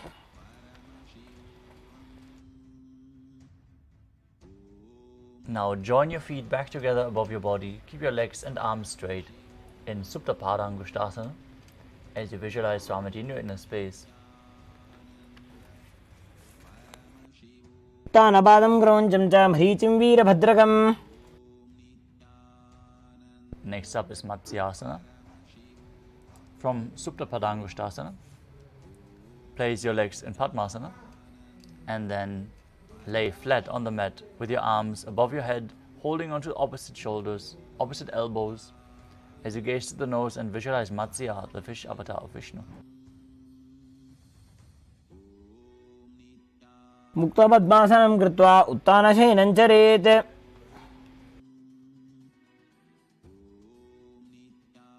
The next asana is Parasharamasana. As you lay on your back, legs in Padmasana, place the back side of the right hand onto your left palm. Gaze to your nose, visualize Lord Rama in your inner space as you perform the Mula Bandha. प्रथमकरे पद्मासन आछे शुद्धो सोबे भूपरिपाछे. Next up is Sarvangasana. With the legs in Padmasana, raise your hips and legs up. Support your lower back with your hands with the elbows on the ground. As you gaze at the nose, visualize Swamiji in your inner space and perform Murcha Kumbhaka with Jalandhara Bandha and Mula Bandha engaged. क्षेत्र संक्षेपात् सर्वांगासनम् उत्तमम्. The next asana is Vrishchikasana, where you place one foot on top of the opposite thigh and pull the knee of that leg up to your chest. Extend your arms up above your head and hook the fingers forward as you gaze to your third eye and visualize yourself as a scorpion. प्रथमशेन सूधो शीशिकेशिकी सन्धि सुदाखे. Now exchange the position of your feet. Repeat Vrishchikasana on the other side. प्रथमशेन सूधो शीशिकेशिकी सन्धि सुदाखे.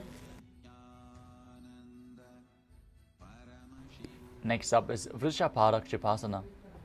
As you lay on your back, interlace your fingers around your neck and lift both feet off the ground, pulling one knee in towards your chest back and forth. As you visualize Swamiji in your inner space, breathe calmly through your nose in Sahaja Kumbhaka, leading the prana along your spine as you perform the Mula Bandha. उत्तानशयनं कृत्वा अङ्गुलिभ्यः कन्द्रां बद्ध्वा. As you lay flat on your back, lift your legs one by one, touching your knees to the ears as you visualize Swamiji to your inner space and perform the Mula Bandha. तानवत् संसिद्धीकृत्वा.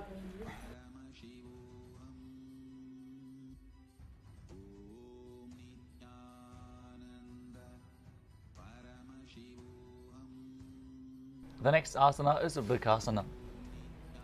As you lay on your back, place the soles of the feet flat to the ground and then stand up and sit back down. Do this again and again while visualizing yourself as a wolf.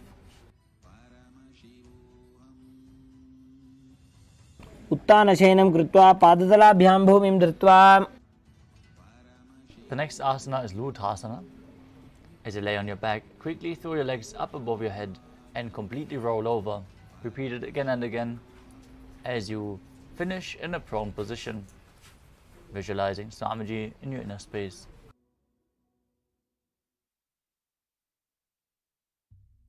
उत्थानशयनं पादौ शिर उल्लङ्घ्य. As you lay down flat on your belly, keep your hands at the shoulder level and contract your lips. Make the sound of a flute, whistling while inhaling in Salathasana Pranayama. As you visualize yourself as a chariot, carrying warriors into a battle for Dharma on your chariot back. निर्जशयनं कृत्वा नाभिं भूमौ निधाय.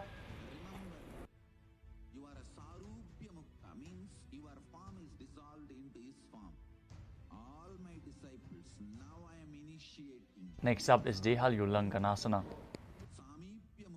Now place your palms flat on the ground and push your body up into a plank position. Then jump your feet forward and back between your arms and feel yourself transcend body and mind. तद्वयं बद्ध्वा तन्मध्यचरणद्वयम् उड्डानैव बहिरानीय. Next up is Jatyasana. Now, from a standing position, bend forward and place your hands on the mat as you walk back and forth, visualizing yourself as a wise 60-year-old elephant. सजात्यासनं वक्षे वायुपाणाय केवलम्.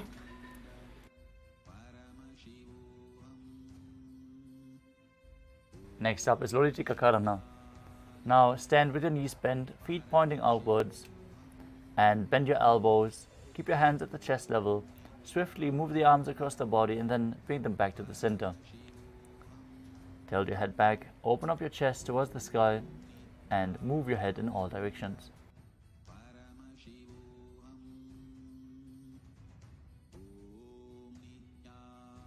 The next asana is Tadapasana. As you tie your feet with a rope, stand erect like a rod and keep your arms at the side, close to your body, hands on your thighs. Visualize that your Kundalini Devi is raising, curling around and up your body as you breathe through your nose in Sahadra Kumbhaka and perform the Mula Bandha, internally chanting the Mahavakya Om Nithyananda Paramashivoham. अथ सर्पासनं वक्षे वायुपाणाय केवलम्.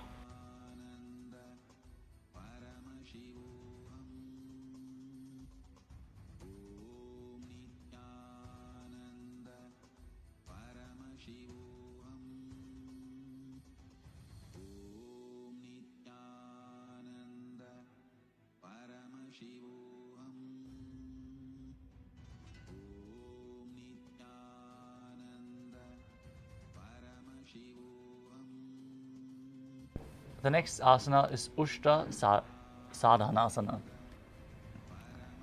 While standing, place all fingers on the mat and stand on your hands.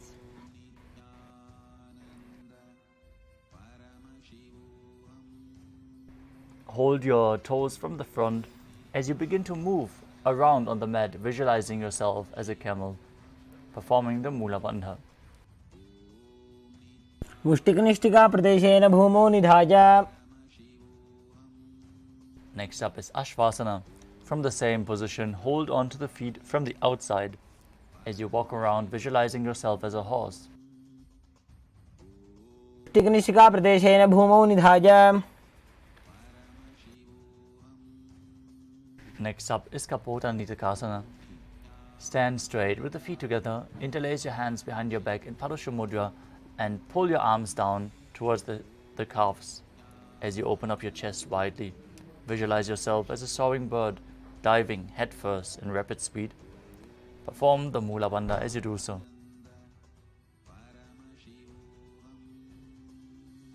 पादतले भूमौ निधाय पृष्ठभागेन हस्तौ जङ्घापर्यन्तं नीत्वा.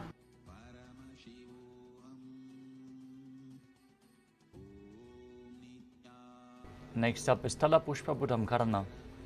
Now stand tall with the palms together in Namaskara Mudra. Gently bend the knees and keep the toes pointing outwards. As you simultaneously open up the palms, raise one heel off the ground and lower the waist and shoulder of the respective heel. Visualize you're holding and offering a bouquet of flowers to Paramashiva.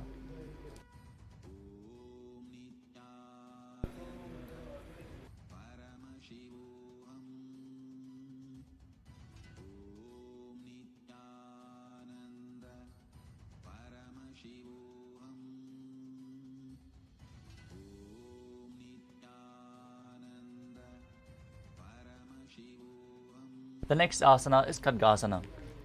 Now visualize yourself as a rhinoceros as you lay down on your stomach and jump your feet up towards your hands and stand.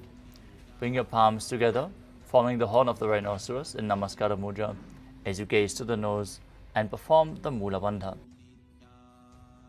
नुजसरतमासनं कृत्वा पादतलाभ्यां भूमिं धृत्वा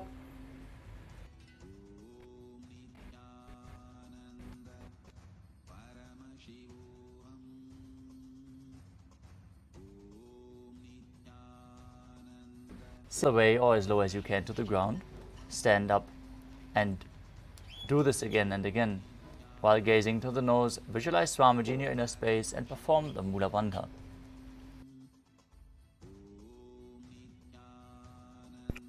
पुनः पुनः उत्थातव्यमिति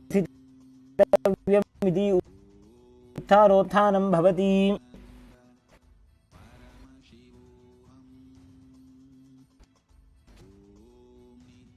The next asana is Musalasana. Now stand up straight over your head and jump repeatedly as you visualize yourself in ace. सरलं स्थित्वा ऊर्ध्वं बाहुनमुड्डानं कृत्वा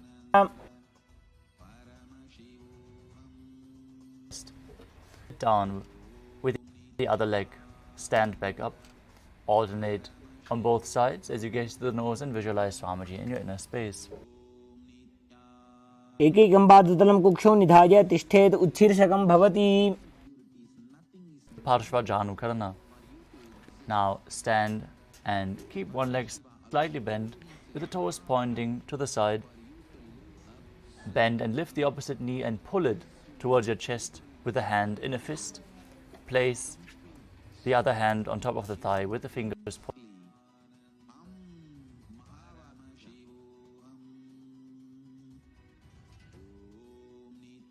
The next asana is Tandavasana.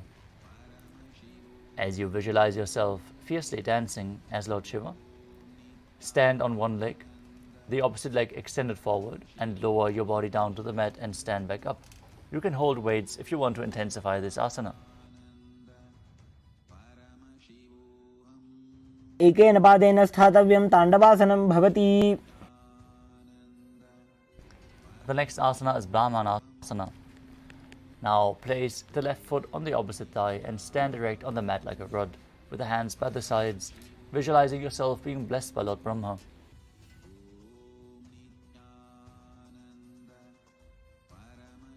ब्राह्मणासनमावक्षे यत् कृत्वा ब्राह्मणो भवेत्. Next up is Garudasana 3. Now stand tall and wrap the left leg over and around the right knee. As you tuck the left toes onto the other side of the right calf, simultaneously crossing the left arm below the right and bring the palms together in Namaskara Mudra. कूर्मपीठं च सिंहस्गारुणमेव च. Next up is Ekapadasana. Now stand straight on the right leg with the left foot on the opposite thigh, hands relaxed by the knees. Visualize Swamiji in your inner space and perform the Mula Bandha. दक्षाङ्घ्रिं वामपादस्य जङ्घोपरि निधाय च. Next up is Dhruvasana, the pole star posture. As you visualize yourself as the North Pole Star, stand on the right leg, hold the big toe of the left foot and straighten it out to the side, rotating your body quickly on the standing leg. एकेन हस्तेन दण्डरूपस्य एकस्य पादस्याग्रं धृत्वा. Next up is Trivikramasana. Now stand on the right leg, lift the left foot behind your neck and stand tall. Alternate sitting and standing, performing the 3 steps of Vishnu while visualizing Lord Vishnu in your inner space. ग्रीवायां पादं संस्थाप्य स्थातव्यम् उत्थातव्यं त्रिविक्रमासनं भवति.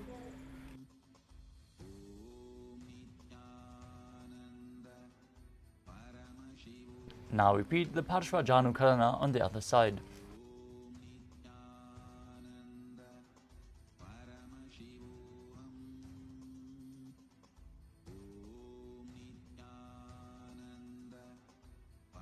Now visualize yourself fiercely dancing as Lord Shiva as you repeat Tandavasana on the other side. एकेन पादेन स्थातव्यं ताण्डवासनं भवति.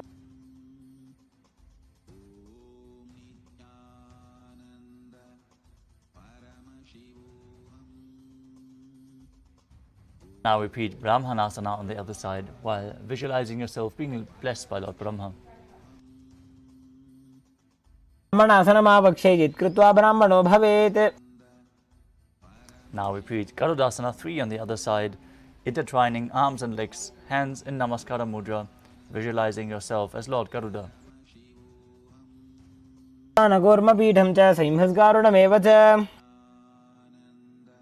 Now repeat Ekapadasana on the other side, visualizing Swamiji in your inner space. दक्षाङ्घ्रिं वामपादस्य जङ्घोपरि निधाय च.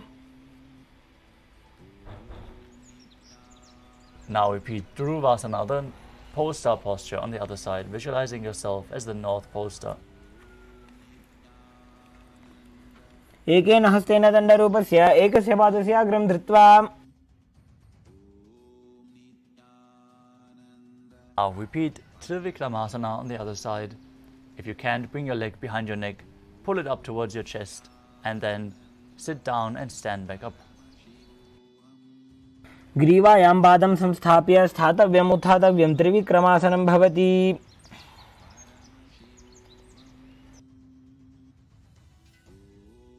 Next up is the Samanakakarana. Now stand with your feet close together, toes pointed slightly out. Keep both hands to the sides of your body. Feel the energy flowing through your body, awakened by the yoga practice.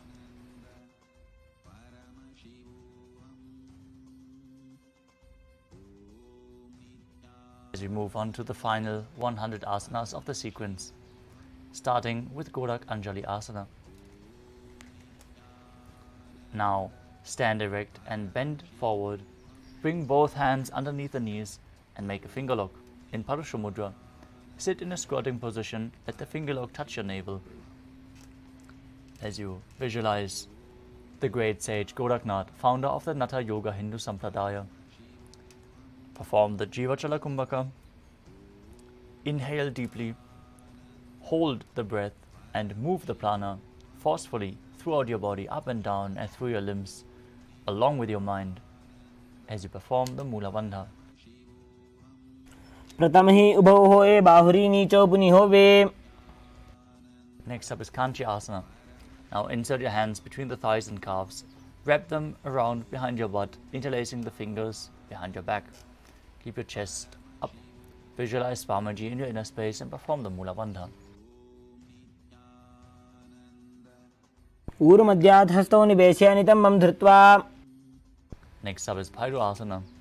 Now bring the feet together, sit in a squatting posture with the heels touching your perineum.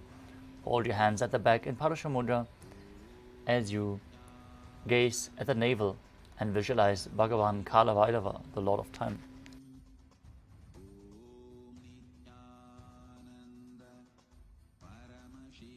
उपगा की थल्या की माहिली को और मिलाई.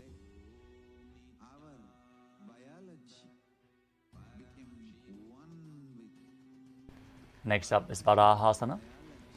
Now squat all the way down to the ground.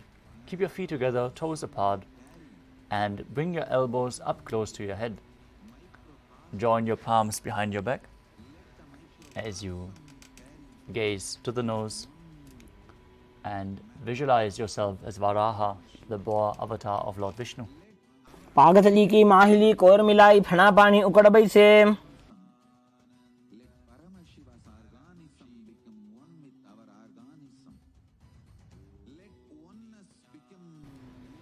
The next asana is Pripitasana. As you hold onto the big toes in Prana Mudra, raise your hips to the same level as your shoulders.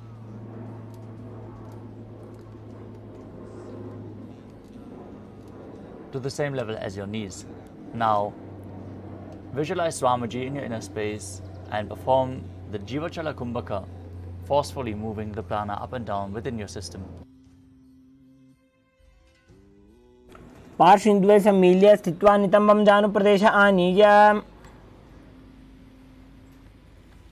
The next asana is Bakasana. Now place your hands on the mat, fingers wide, shoulder width apart. As you place your knees onto the back of your arms and lean forward, balancing on your arms. As you visualize yourself as a crow, perform the Jivachala Kumbhaka. ताभ्याम अवनिम वैष्टभ्य. The next asana is Sushtanga Kapali Asana. Now kneel down, place your head on the ground with the palms spread for support as you raise your body onto your head and place your legs in Padmasana. Gaze to the nose, visualize Swamiji and perform the Mula Bandha. आसन को गुण कपाल आछो होई. Gently lower your body back down and come to a kneeling position. As you sit in between the heels, perineum to the ground with the toes touching behind your body. Gaze to the nose and visualize you are sitting in the secret seat with Paramashiva and Guru in Guptasana. जानोर्वोरन्तरे पादौ कृत्वा पादौ च गोपयेत्. Next up is Vrikshasana 2. This is going to be another inverted posture. So get the support of a wall, or if you have a partner by your side, they can aid you. Now place your hands on the ground, fingers wide. Lift your body up straight into a handstand. As you visualize yourself as a tree with deep roots growing into the ground. This asana, when practiced, will purify all the 7 chakras. सप्तचक्रक्षालनाय vrikshasana विशेषकान्. Next up is Shibo Asana. From the handstand posture, join your hands and feet close together and gaze to your third eye as you visualize Tejas. Energy is flowing to your third eye, rejuvenating your body, bringing the divine radiance. दो पग जोड़ी माही Gulf मिलाए. Now place your hands flat on the ground, shoulder width apart, as you enter a plank position, and lower your body down to the mat. Then push your body back up and down again and again while visualizing yourself as a fish in Matsyasana 2. निब्जं शयनं कूर्परो पार्श्वभागाय मूर्धकृत्य. The next asana is Sarapasana 2. As you lay prone on your belly, keep your hands on the hips and lift and move your upper body from side to side. Visualize and move your body like a snake. निब्जं शयनं कृत्वा हस्तौ नितम्बं संस्थाप्य. The next asana is Niralambanasana. As you lay prone on the belly with the toes pointing back, keep your elbows on the ground in front and hold onto your face in Padma Mudra, the Lotus Mudra. As you feel self-supported and completely independent, breathing calmly through your nose in Sahaja Kumbhaka. कराभ्यां पंकजं कृत्वा तिष्ठेत् कूर्परया सुधीः.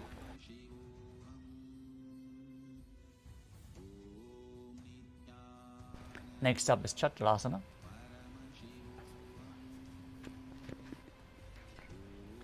Lie on your stomach, place your hands flat on the mat in front, straighten your arms and bend the knees. Bring your feet towards your upper back and lift up your head and chest as you visualize yourself as an umbrella protecting your Guru from the sun rays. अर्ध्यासनवस्थित्वा हस्ततलाभ्यां भूमिं वष्टभ्य. Next up is Vajrasana. As you sit on the knees with the tops of the feet flat on the mat, butt on the heels, Stretch your arms out in front and place your arms and forehead on the mat in front. Gaze to the nose and visualize yourself as Vajra, the weapon of Indra, symbolizing your indestructibility. इदानीं गर्भिणीनां योगाभ्यासो यथा लघु.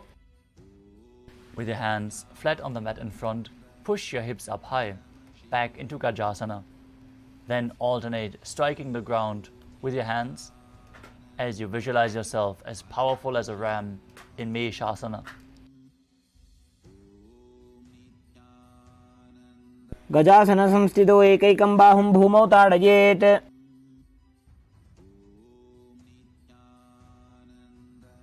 The next asana is Ajasana.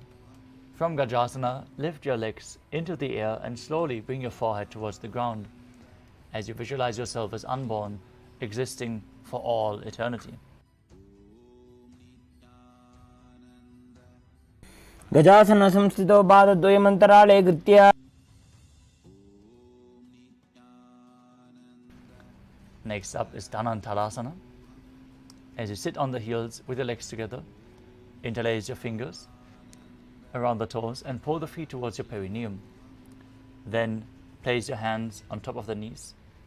Keep your spine straight, gaze to the nose and visualize Swamiji in your inner space as you breathe in, making an ocean-like sound in Ujjayi Pranayama.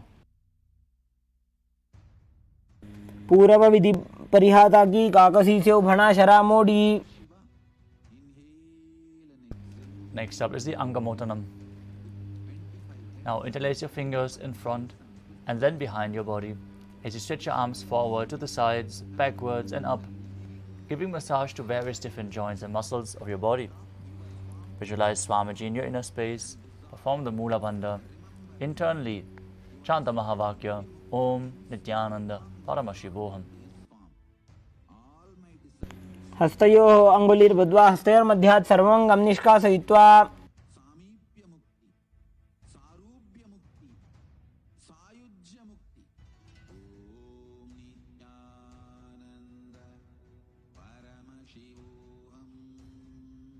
Next up is Garudasana 4. Now sit on the heels in Vajrasana as you turn your feet out to the side with the toes pointing outwards. Keep your thighs and knees resting on the ground. Keep your spine straight, hands on the knees as you visualize yourself as Lord Garuda flying Lord Vishnu and Lakshmi on his back. जङ्घोरुभ्यां दरां पीड्य स्थिरकायो द्विजानुना.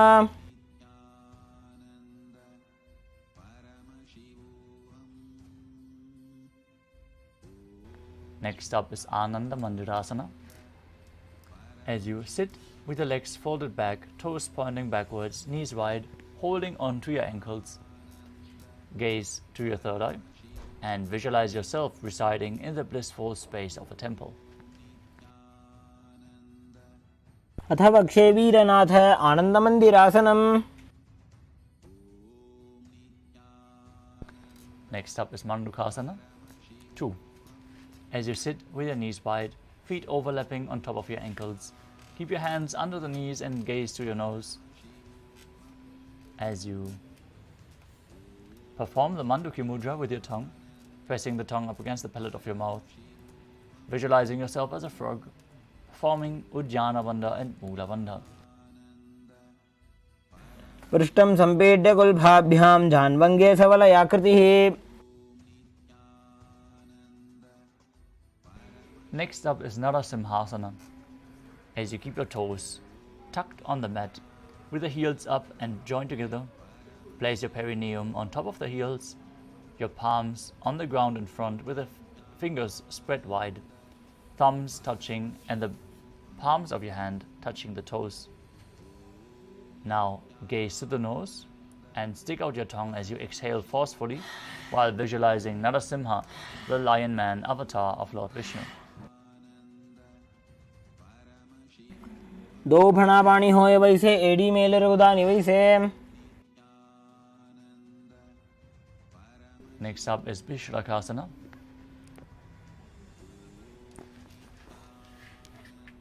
As you sit on the toes, place your perineum on top of the heels, separate your knees and place them on the ground. Make a hollow of your palms and place them over your mouth.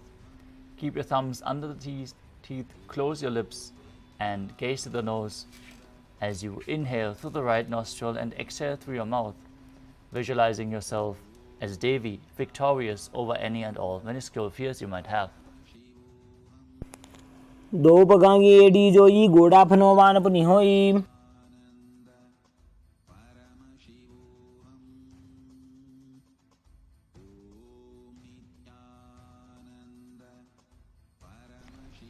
The next asana is Makadasana.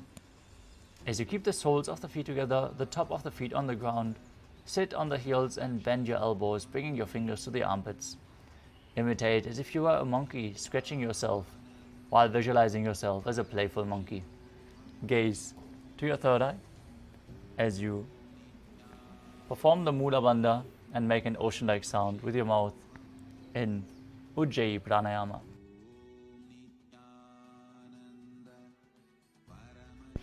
दो पगदली संपुटाने तिनकी बिष्टि भूमि पर इठाने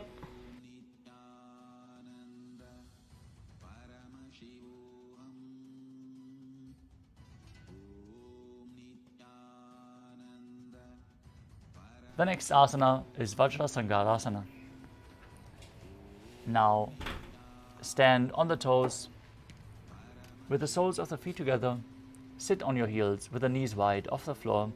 Hold your elbows behind your back and gaze to the tip of the nose as you embody diamond-like strength for you and your Sangha, your spiritual community.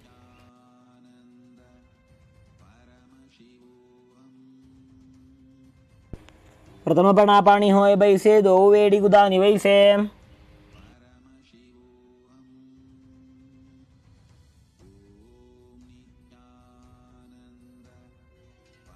The next asana is Kanjanasana.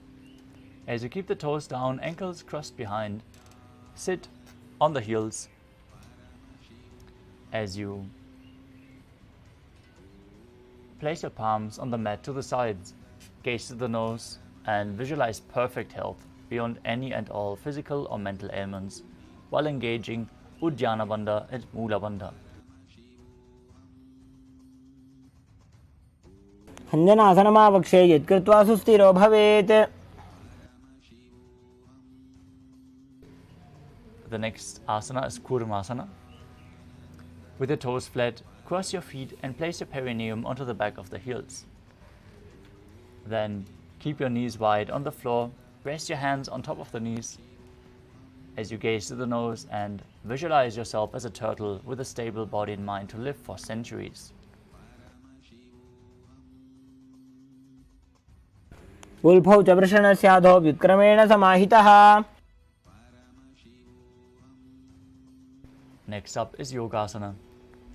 From the same position, gaze to the nose and visualize Swamiji in your inner space. गुदं नियम्य गुल्फाभ्यां विक्रमेण समाहितः. The next asana is Vijyogasana. As you stand on your knees, cross your ankles behind with the feet near the opposite knee. Hold onto your calves with the fingers inside and the thumbs outside. Gaze to your third eye as you visualize a space of eternal oneness, Advaita, with your Guru. गोड़ा वामो उभौ होई गोड़ा आड़ा राखे दोई. Next up is Ushtrasana 2. In a kneeling position, bend backwards and hold your ankles with your hands as you keep your arms straight. Push your hips forward and tilt your head back, opening up your chest as you visualize yourself as a camel.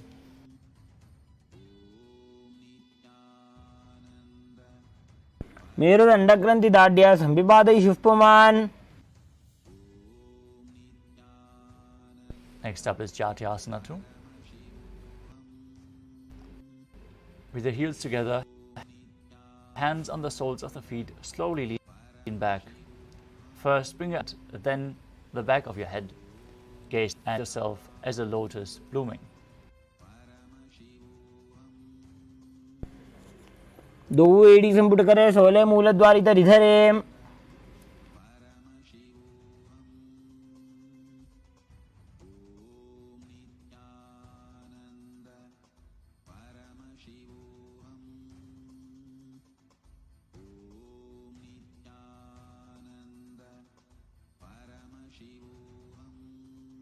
Next up is Virāthasana.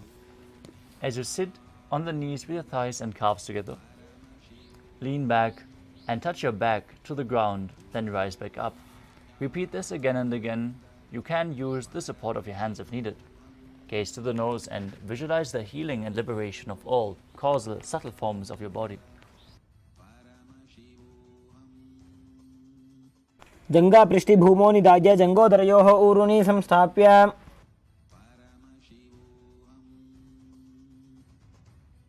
The next asana is Kapotasana. From Virāthasana, raise your hips even higher. Bring your forearms on the mat and hold the back of your heels as you bring your head in between the feet. Visualize yourself as a beautiful dove as you perform the Mula Bandha. मेरुदण्डग्रन्थि दाढ्य संविपादयिषुः पुमान्. The next asana is Varasana. Now stand upright on your knees with the toes tucked. Hold your arms with opposite hands and gaze to the nose. This is the boon fulfilling posture. Receive your boon from Paramashiva. Internally chant Om Nithyananda Paramashivoham. जानुनी भूमौ संस्थाप्य हस्ताभ्यां बाहुपरस्परं धृत्वा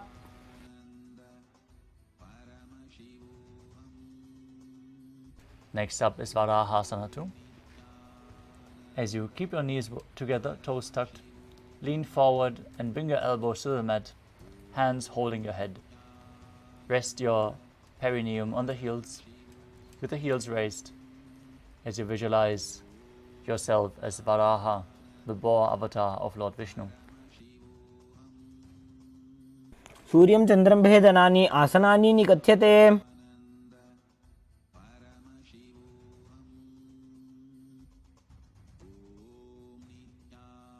The next asana is Mundasana.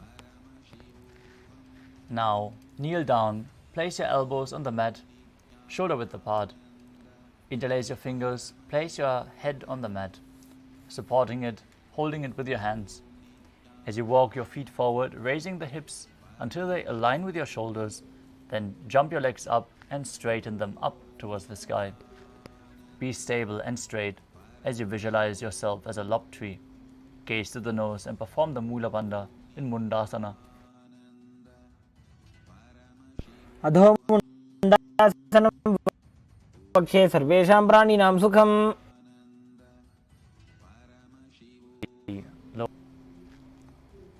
As you bring your head in between the knees, elbows outside of the knees, with the hands holding the head, exhaling through your mouth as you gaze to the nose and visualize Swamiji in your inner space, calmly breathing through your nose in Sahadra Kumbhaka. प्रथम पगदली समठारावे कोरमाहिल्युभे मिलावे. Next up is Viparita Shalabhasana. Lay down on your belly with the arms extended straight out. Hold weights if you want to intensify this asana as you lift your thighs, arms and chest all the way up off the ground as you visualize yourself as a locust.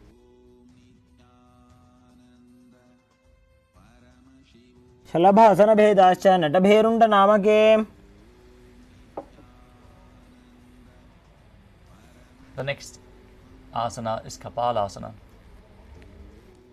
As you lay on your belly with the arms at the side, palms facing down, keep your forehead on the ground and keep your chest on the mat as you lift your legs up.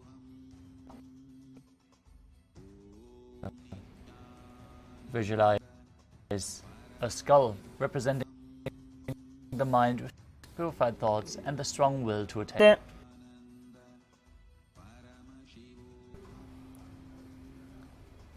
The next asana is Akasha Kapotasana.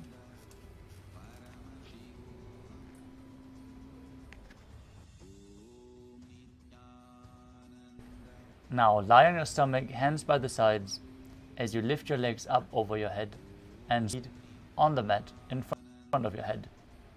Keep your palms flat on the mat behind as you visualize yourself as a free and open dove. उष्ट्रासने स्थित्वा चरणौ भूमेरुत्थाप्य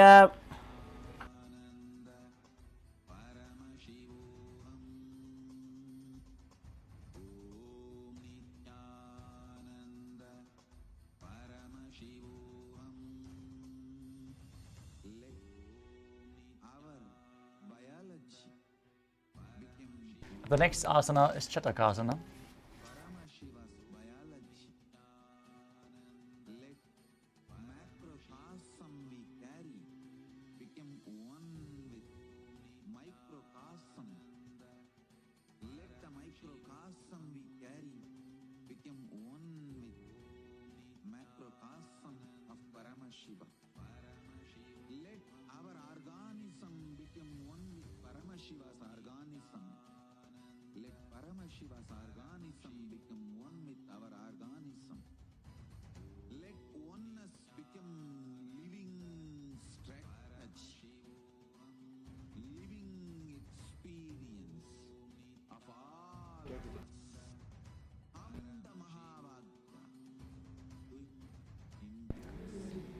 As you sit on the knees down, so your navel touch, keep your hands flat on the mat, forearms on the ground. Please visualize yourself as a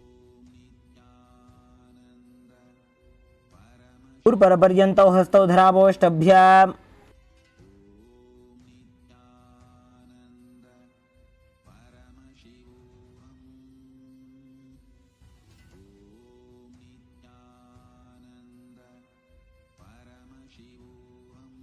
The next asana is Vrishchikasana 2. As you kneel down and place your hands and elbows on the mat, raise your legs, bend your back to touch your feet to the head. If you can't balance in this posture, you should try to go to a wall and jump up against the wall. Try to hold this posture. If you can balance, try to bring your feet to the head.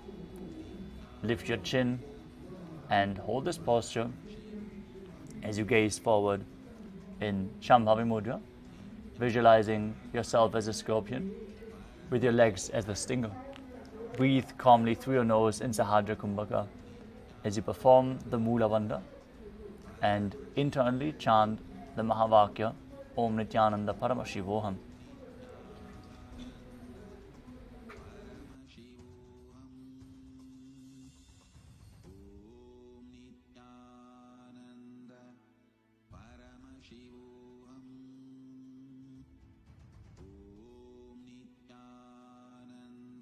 पार्श्वे धृत्वा स्वशीर्षे चिबुकं विधार्यको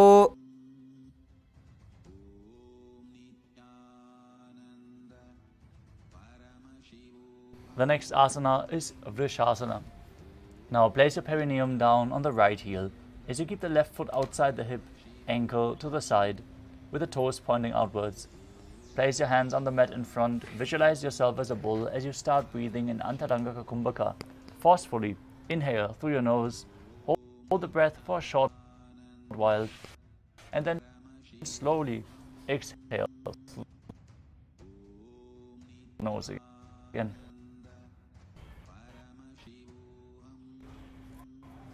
याम्यगुल्भे पादमूले वामभागे पदेतरम्. Next up is Lolasana.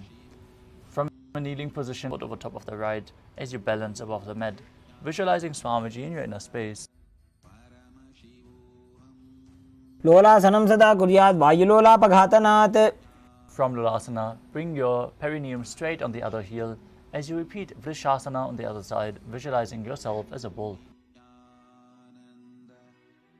याम्यगुल्भे पादमूले वामभागे पदेतरम्. Next up is Bala Gunasana. Now place the toes of the left foot on the ground and sit on the heel. Give the right foot flat in front with the knee towards the chest, hands on the respective knees. Visualize Bala Gunahai, one of the 84 siddhas in your inner space. आसन को गुण जल विकार जाई.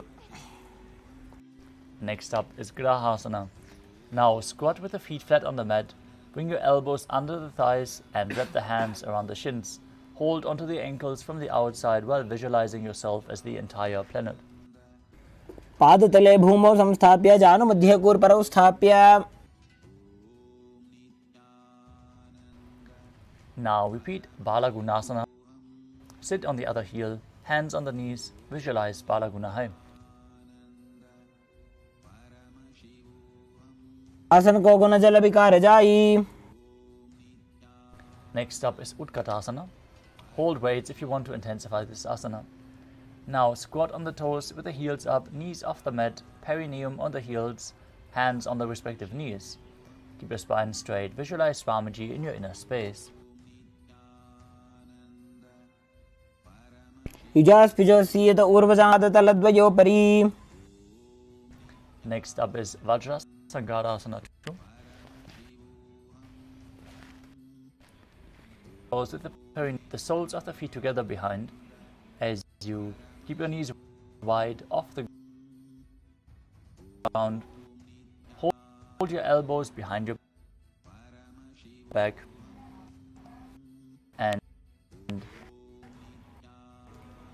face as well.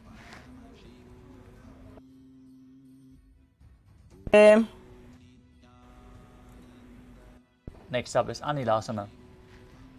Now squat with the feet hip width apart, hands under the soles of the feet from the inside, down, and stand on the hands as you keep your arms straight, elbows at the navel, gaze through your nose, and visualize you're able to consume and live off of air alone. दो हाथ भूमि पर ठाने कहुनी जाडिना भिलग आने.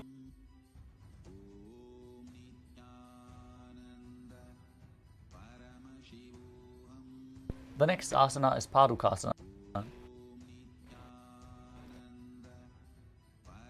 Now place the back of your hands on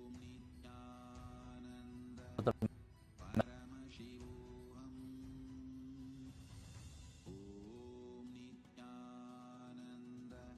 With the fingers facing towards your body.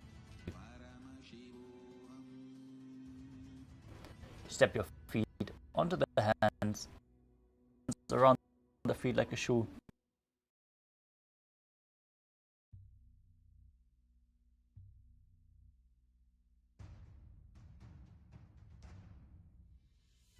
Sit as Paramashiva. Inhale and exhale deeply with 25 heads and 75 eyes and 50 hands. Visualize. Start walking around as you visualize yourself wearing padukas, walking across India. Drop your palm into his palm. हस्ततलयोः पादतले कृत्वा तिष्ठेत गच्छेत पादुकासनं भवति. Next up is Kukutodanasana. Now place your palms on the mat, raise both feet upwards into the air and let them fall back down. Repeat this again and again as you visualize yourself as a rooster. Raise your feet, place one palm down on the mat with the arms straight. Bring the opposite hand to the head, be stable and visualize Swami space. क्षेमासनमुत्तमम्.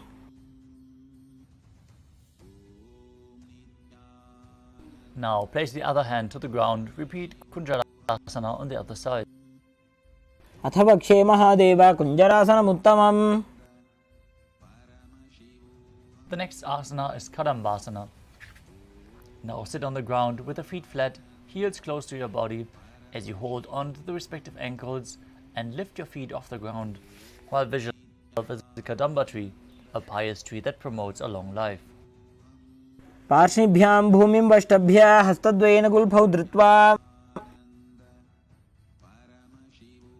Vanamuktasana. Now sit with the heels at the perineum and hold onto the opposite knees and pull them towards your chest. Visualize any excess vata being released from or balanced within your system as you perform the Mula Bandha. द्वयोस्तु पादयोः पाणिं लात्वा स्वस्वनितम्बके.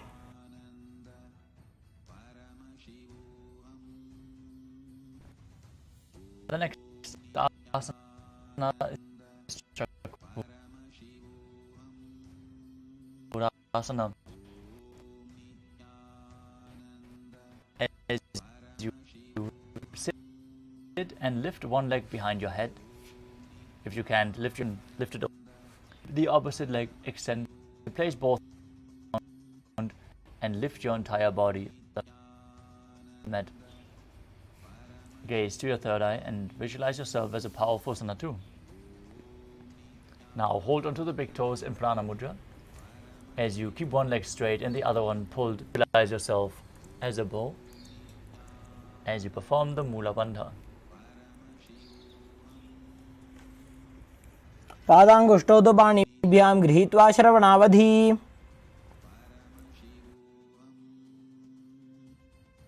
Next up is Ashtavakrasana.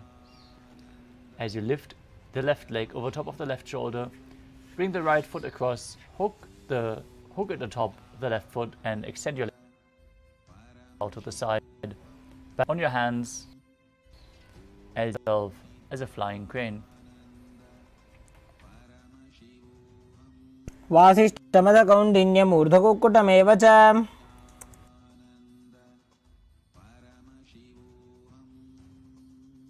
Next up is Pranasana.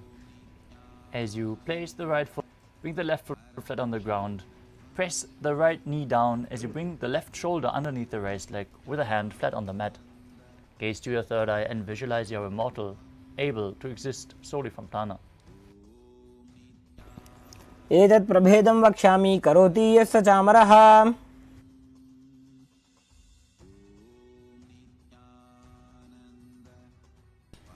Next up is Parashvamatsyendrasana.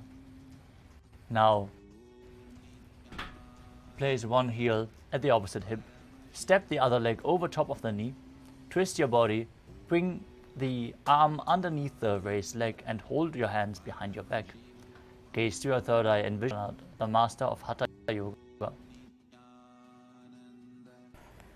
वामोरुमूलार्पितदक्षपादो जान्वो बहिर्वेष्टितदक्षदोष्णा.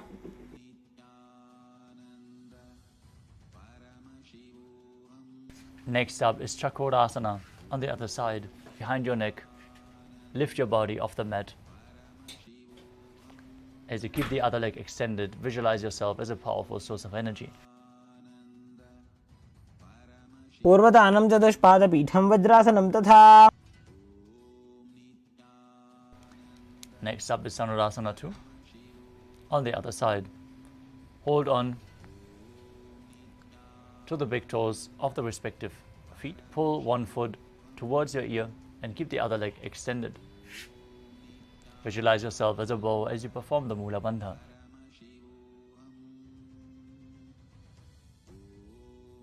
पादाङ्गुष्ठौ तु पाणिभ्यां गृहीत्वा श्रवणावधि.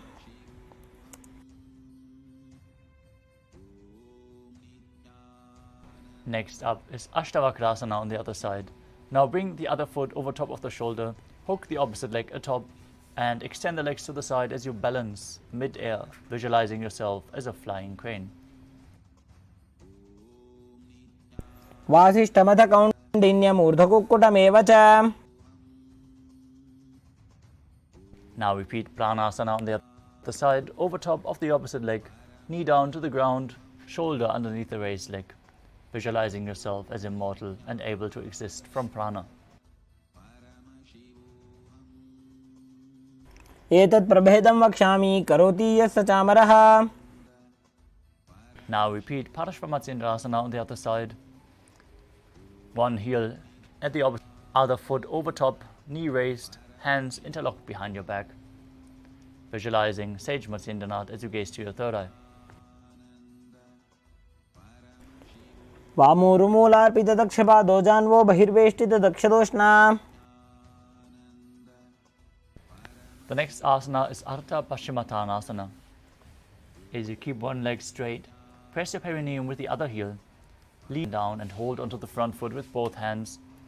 As you perform the Mula Bandha, visualize Swamiji and perform the Jiva Chala Kumbhaka, moving the retained prana up and down within your system. एकं पादं प्रसार्य एकं पादस्य पार्श्वना Seoni सम्पीड्य. Next up is Kraunchasana. Now place your left ankle outside of the hip and hold the sole of the right foot as you lift the leg up towards your forehead, keeping the knees straight. Gaze to your nose and visualize yourself as a crane as you perform the Mula Bandha. वासिष्ठमथ कौण्डिन्यमूर्धकुक्कुटमेव च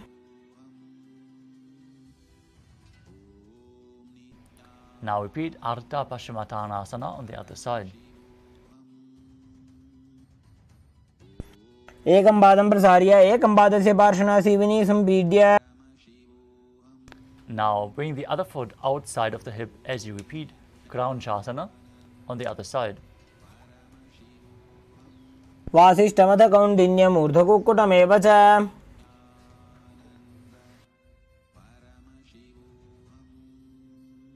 The next asana is Swastikasana. Now sit with the soles between the thighs and calves. Keep your spine straight. Rest your palms on top of the knees as you gaze to the nose and embody peace, well-being, good fortune and prosperity. Visualize a swastika. Perform the Mula Bandha. जानुर्वोरन्तरे सम्यक् कृत्वा पादतले उभे. For top of the Kesam, Jalandhara Bandha and Mula Bandha as you visualize the great sage Goraknath, founder of the Natha Yoga Hindu Sampradaya in Gorakshasana. जानुर्वोरन्तरे पादौ उत्तानो व्यक्तसंस्थितौ. Next up is Bhagasana 2. As you bring the left heel to the perineum and the right foot on top of the left thigh, visualize Swamiji and meditate on Arihanta, the enlightened one. As you gaze to your third eye, perform the Mula Bandha and then enter Shanmukhi Mudra. Exhale fully as you close your eyes with the index fingers, nose with the middle fingers, mouth with ring and little fingers, and your ears with the thumbs. वामपार्श्वमुदं संस्थाप्य.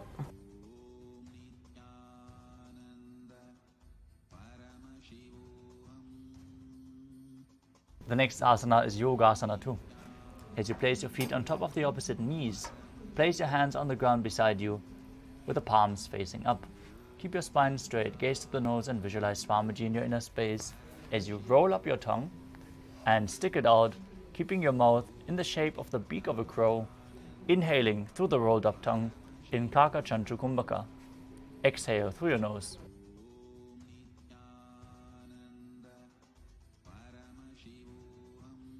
उत्तानौ चरणौ कृत्वा संस्थाप्योपरि जानुनोः. Next up is Urdhva Kukutasana. Now rotate your hands, place your palms on the ground and raise your body off the mat. As you visualize yourself as a rooster, perform the Mula Bandha and keep breathing in Kakachantra Kumbhaka.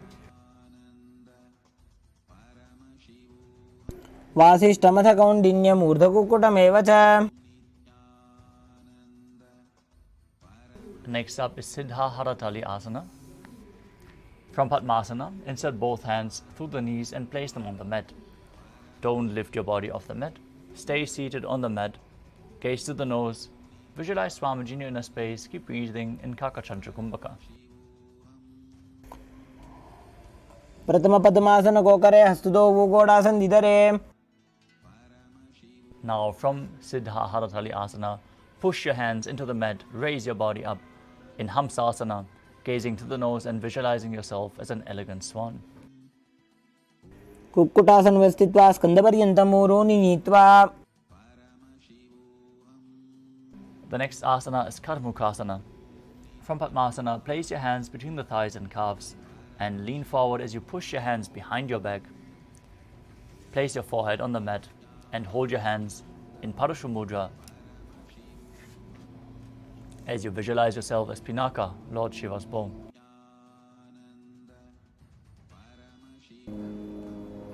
प्रथम पद्मासन को करे गोडासन दिमाही करिधरे. Next up is Kurmasana 2. From Padmasana, insert both hands through the thighs and calves. Bend your elbows and hold onto the respective shoulders with your hands. As you visualize yourself as a turtle, having a stable body and mind to live for hundreds of years. By जंग पर दक्षिण बावा दाई जंग पर by ल्यावा. From the same position, bring your chin down to the chest, perform Jalandhara Bandha and Mula Bandha, Gaze to the nose and rejoice, knowing you're in Shiva's secret knot posture in Granthi Bedasana. अथ वक्षे नीलकण्ठ ग्रन्थिभेदासनं शुभम्.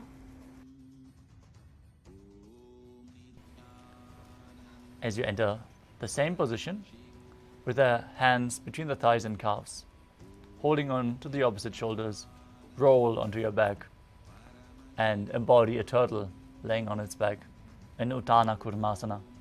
Gaze to the nose. Breathe in Kakachandra Kumbhaka.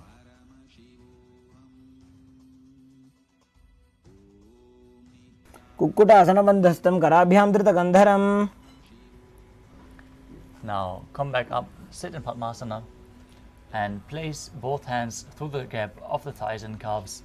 Place one palm flat on the mat, hold onto the wrist of the hand and raise your body off the mat, balancing on one hand. As you visualize yourself as a rooster in Pango Kukkutasana. कुक्कुटासने स्थित्वा एकेन हस्तेन अन्यस्य निबन्धं धृत्वा. Now place the other hand on the mat, hold onto the wrist, lift your body up, repeat Pango Kukkutasana on the other side.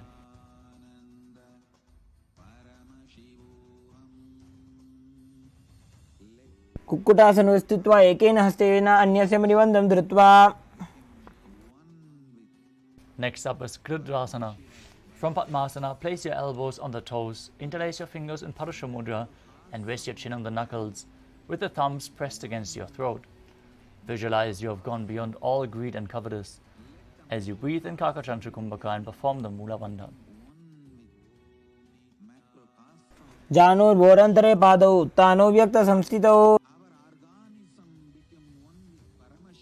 Next up is Padmasana 3. Now maintain Padmasana and hold one hand over the other with the palms facing upwards. Gaze to the nose and visualize Swamiji as you engage all three bandhas. उत्तानौ चरणौ विधाय विधिवत् शक्तिस्थितौ योगिरात्. Next up is Padmasana 4. Now place your hands on the knees. Engage the Mula Bandha. Gaze to the nose in Shambhavi Mudra, eyes open wide, without focusing any external objects. Unblinking, visualize Paramashiva in your inner space. Internally chant the Mahavakya, Om Nithyananda Paramashivoham. एतत् पद्मासनं कुर्यात् प्राणवायु प्रसिद्धये. Next up is Karmukasana 2. Keep the left hand on the knee and hook the right hand, index and middle finger around the big toe. Pull the elbow back as if you're pulling a bowstring. Move the big toe round and round. While visualizing yourself as Pinaka, Lord Shiva's bow, repeat the movement on the other side in Karmukasana 2. अथान्यासनमावक्षे योगपूरकरक्षणात्. Next up is Karmukasana 3. Now cross your hands behind your back and hold onto the big toes of the feet in Prana Mudra. Gaze to the nose. Engage all three bandhas as you visualize yourself as Lord Shiva's bow in Karmukasana 3.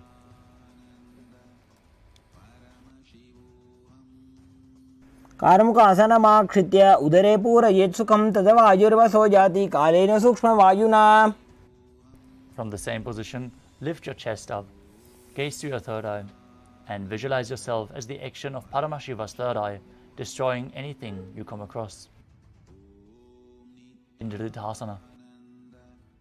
ऊरुभ्यामुपरि स्थाप्य पादयुग्मं प्रयत्नतः. Next up is Nagrasana. From Dridhasana, roll onto your back, lay on the crossed arms behind you as you keep holding onto the big toes if you can. Gaze to the nose and visualize yourself as a snake as you breathe calmly through your nose in Sahajra Kumbhaka.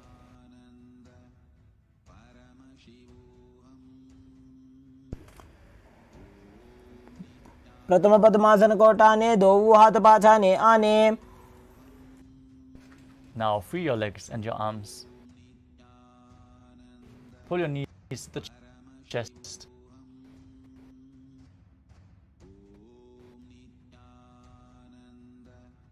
Interlace your fingers and pull them close.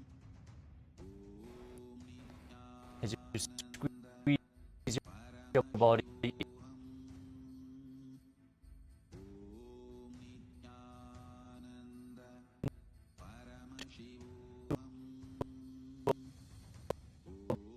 ball in Kandukasana.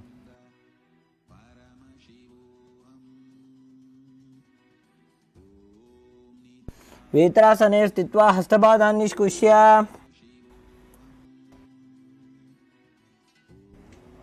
प्रथमे सूधो San करावे घोड़ा उभा राशि मिलावे. Now bring your hands down underneath the heels with the palms facing up. Raise your hips off the ground. Perform Jalandhara Bandha and Mula Bandha as you breathe in Mocha Kumbhaka, keeping the Jalandhara Bandha engaged as you exhale. As you visualize yourself as a in Marakata Pita. उत्तानशयनं भक्तयोः स्थापयेत्.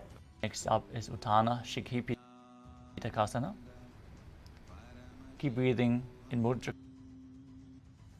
Kumbhaka as you bring your hands to the hips and push your hips up with your elbows buried, legs straight, toes pointing, in a space. If performed before having any meal will bring immense strength to your legs.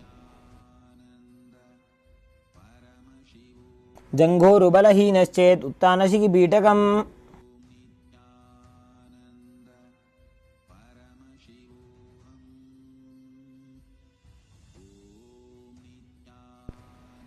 The next asana is Nadakasana. As you lie supine, raise your hips and legs up. Bring your arms flat to the mat. Balance with your legs straight. Visualize yourself blissfully traversing Naraka Loka unscathed as Bandha and Mula Bandha.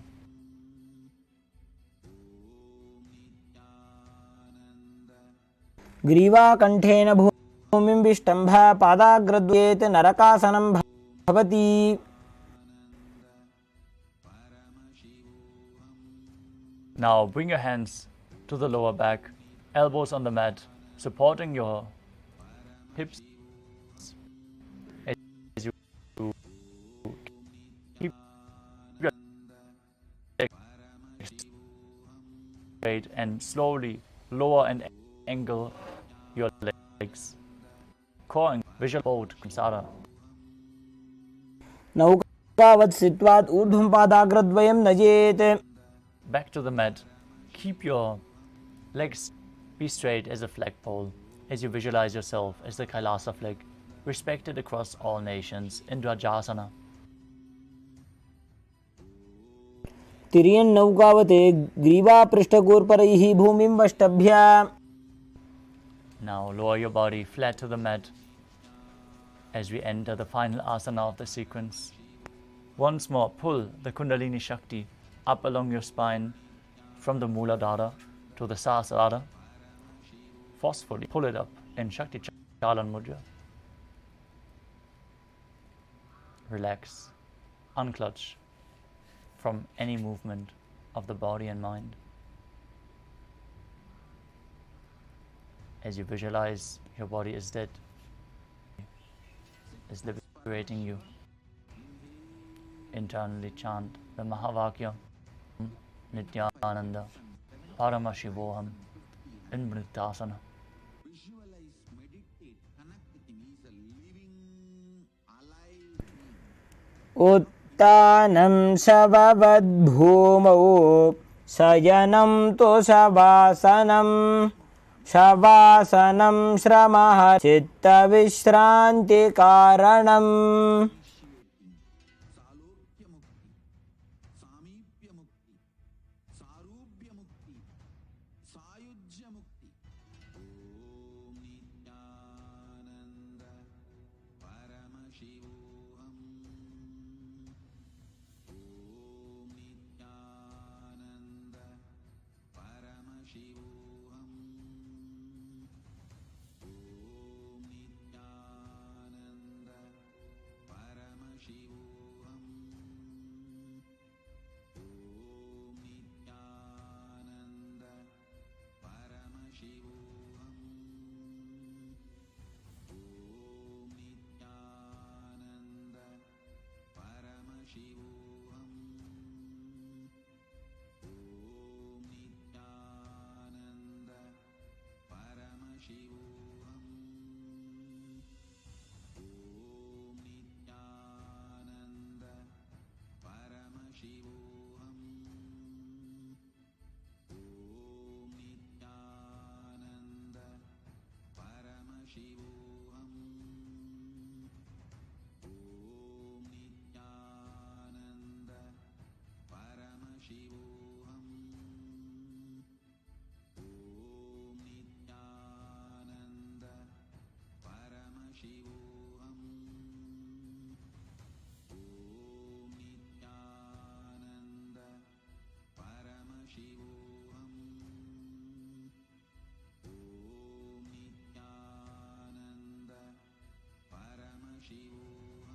Slowly to your physical body.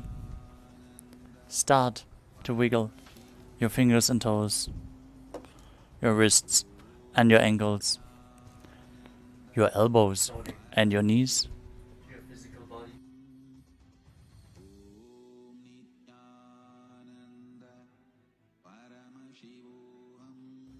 Return to comfortable seated position.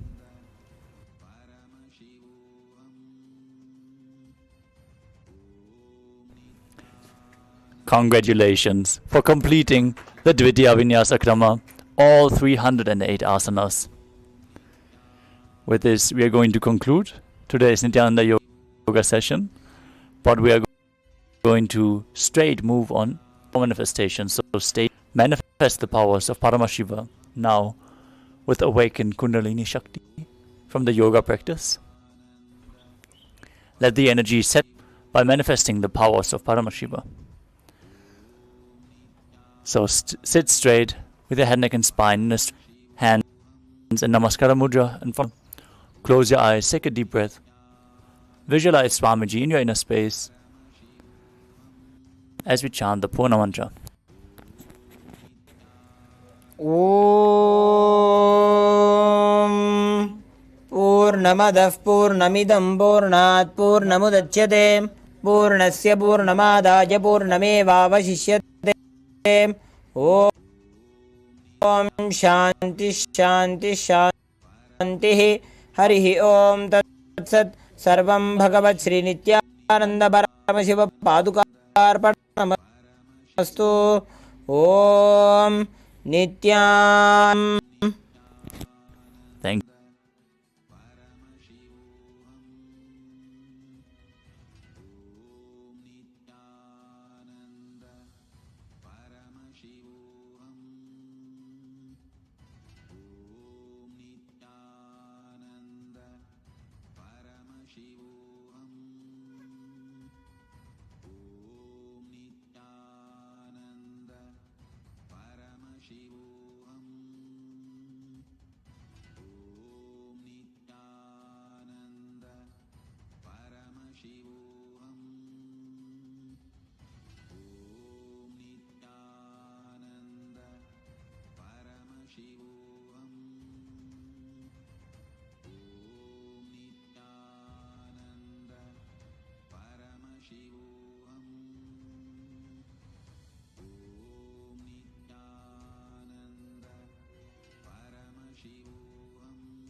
First thing I want to tell you, third eye can be opened. Second thing I want to tell you, for the sake of God, please open it. Third thing I want to tell you, do not believe the fellows who say it cannot be opened or it should not be opened. Third eye has a capacity to make anything you want as reality. Taste the first breakthrough, conscious breakthrough guaranteed. It is all about opening your third eye, giving you first conscious breakthrough. Any human being can go through these initiations and have this superconscious breakthrough, manifest these possibilities and powers. It is possible for all of you. If these words reach your ears, I am talking to you and it is for you. I welcome, O humanity, come, it is time you experience superconscious breakthrough.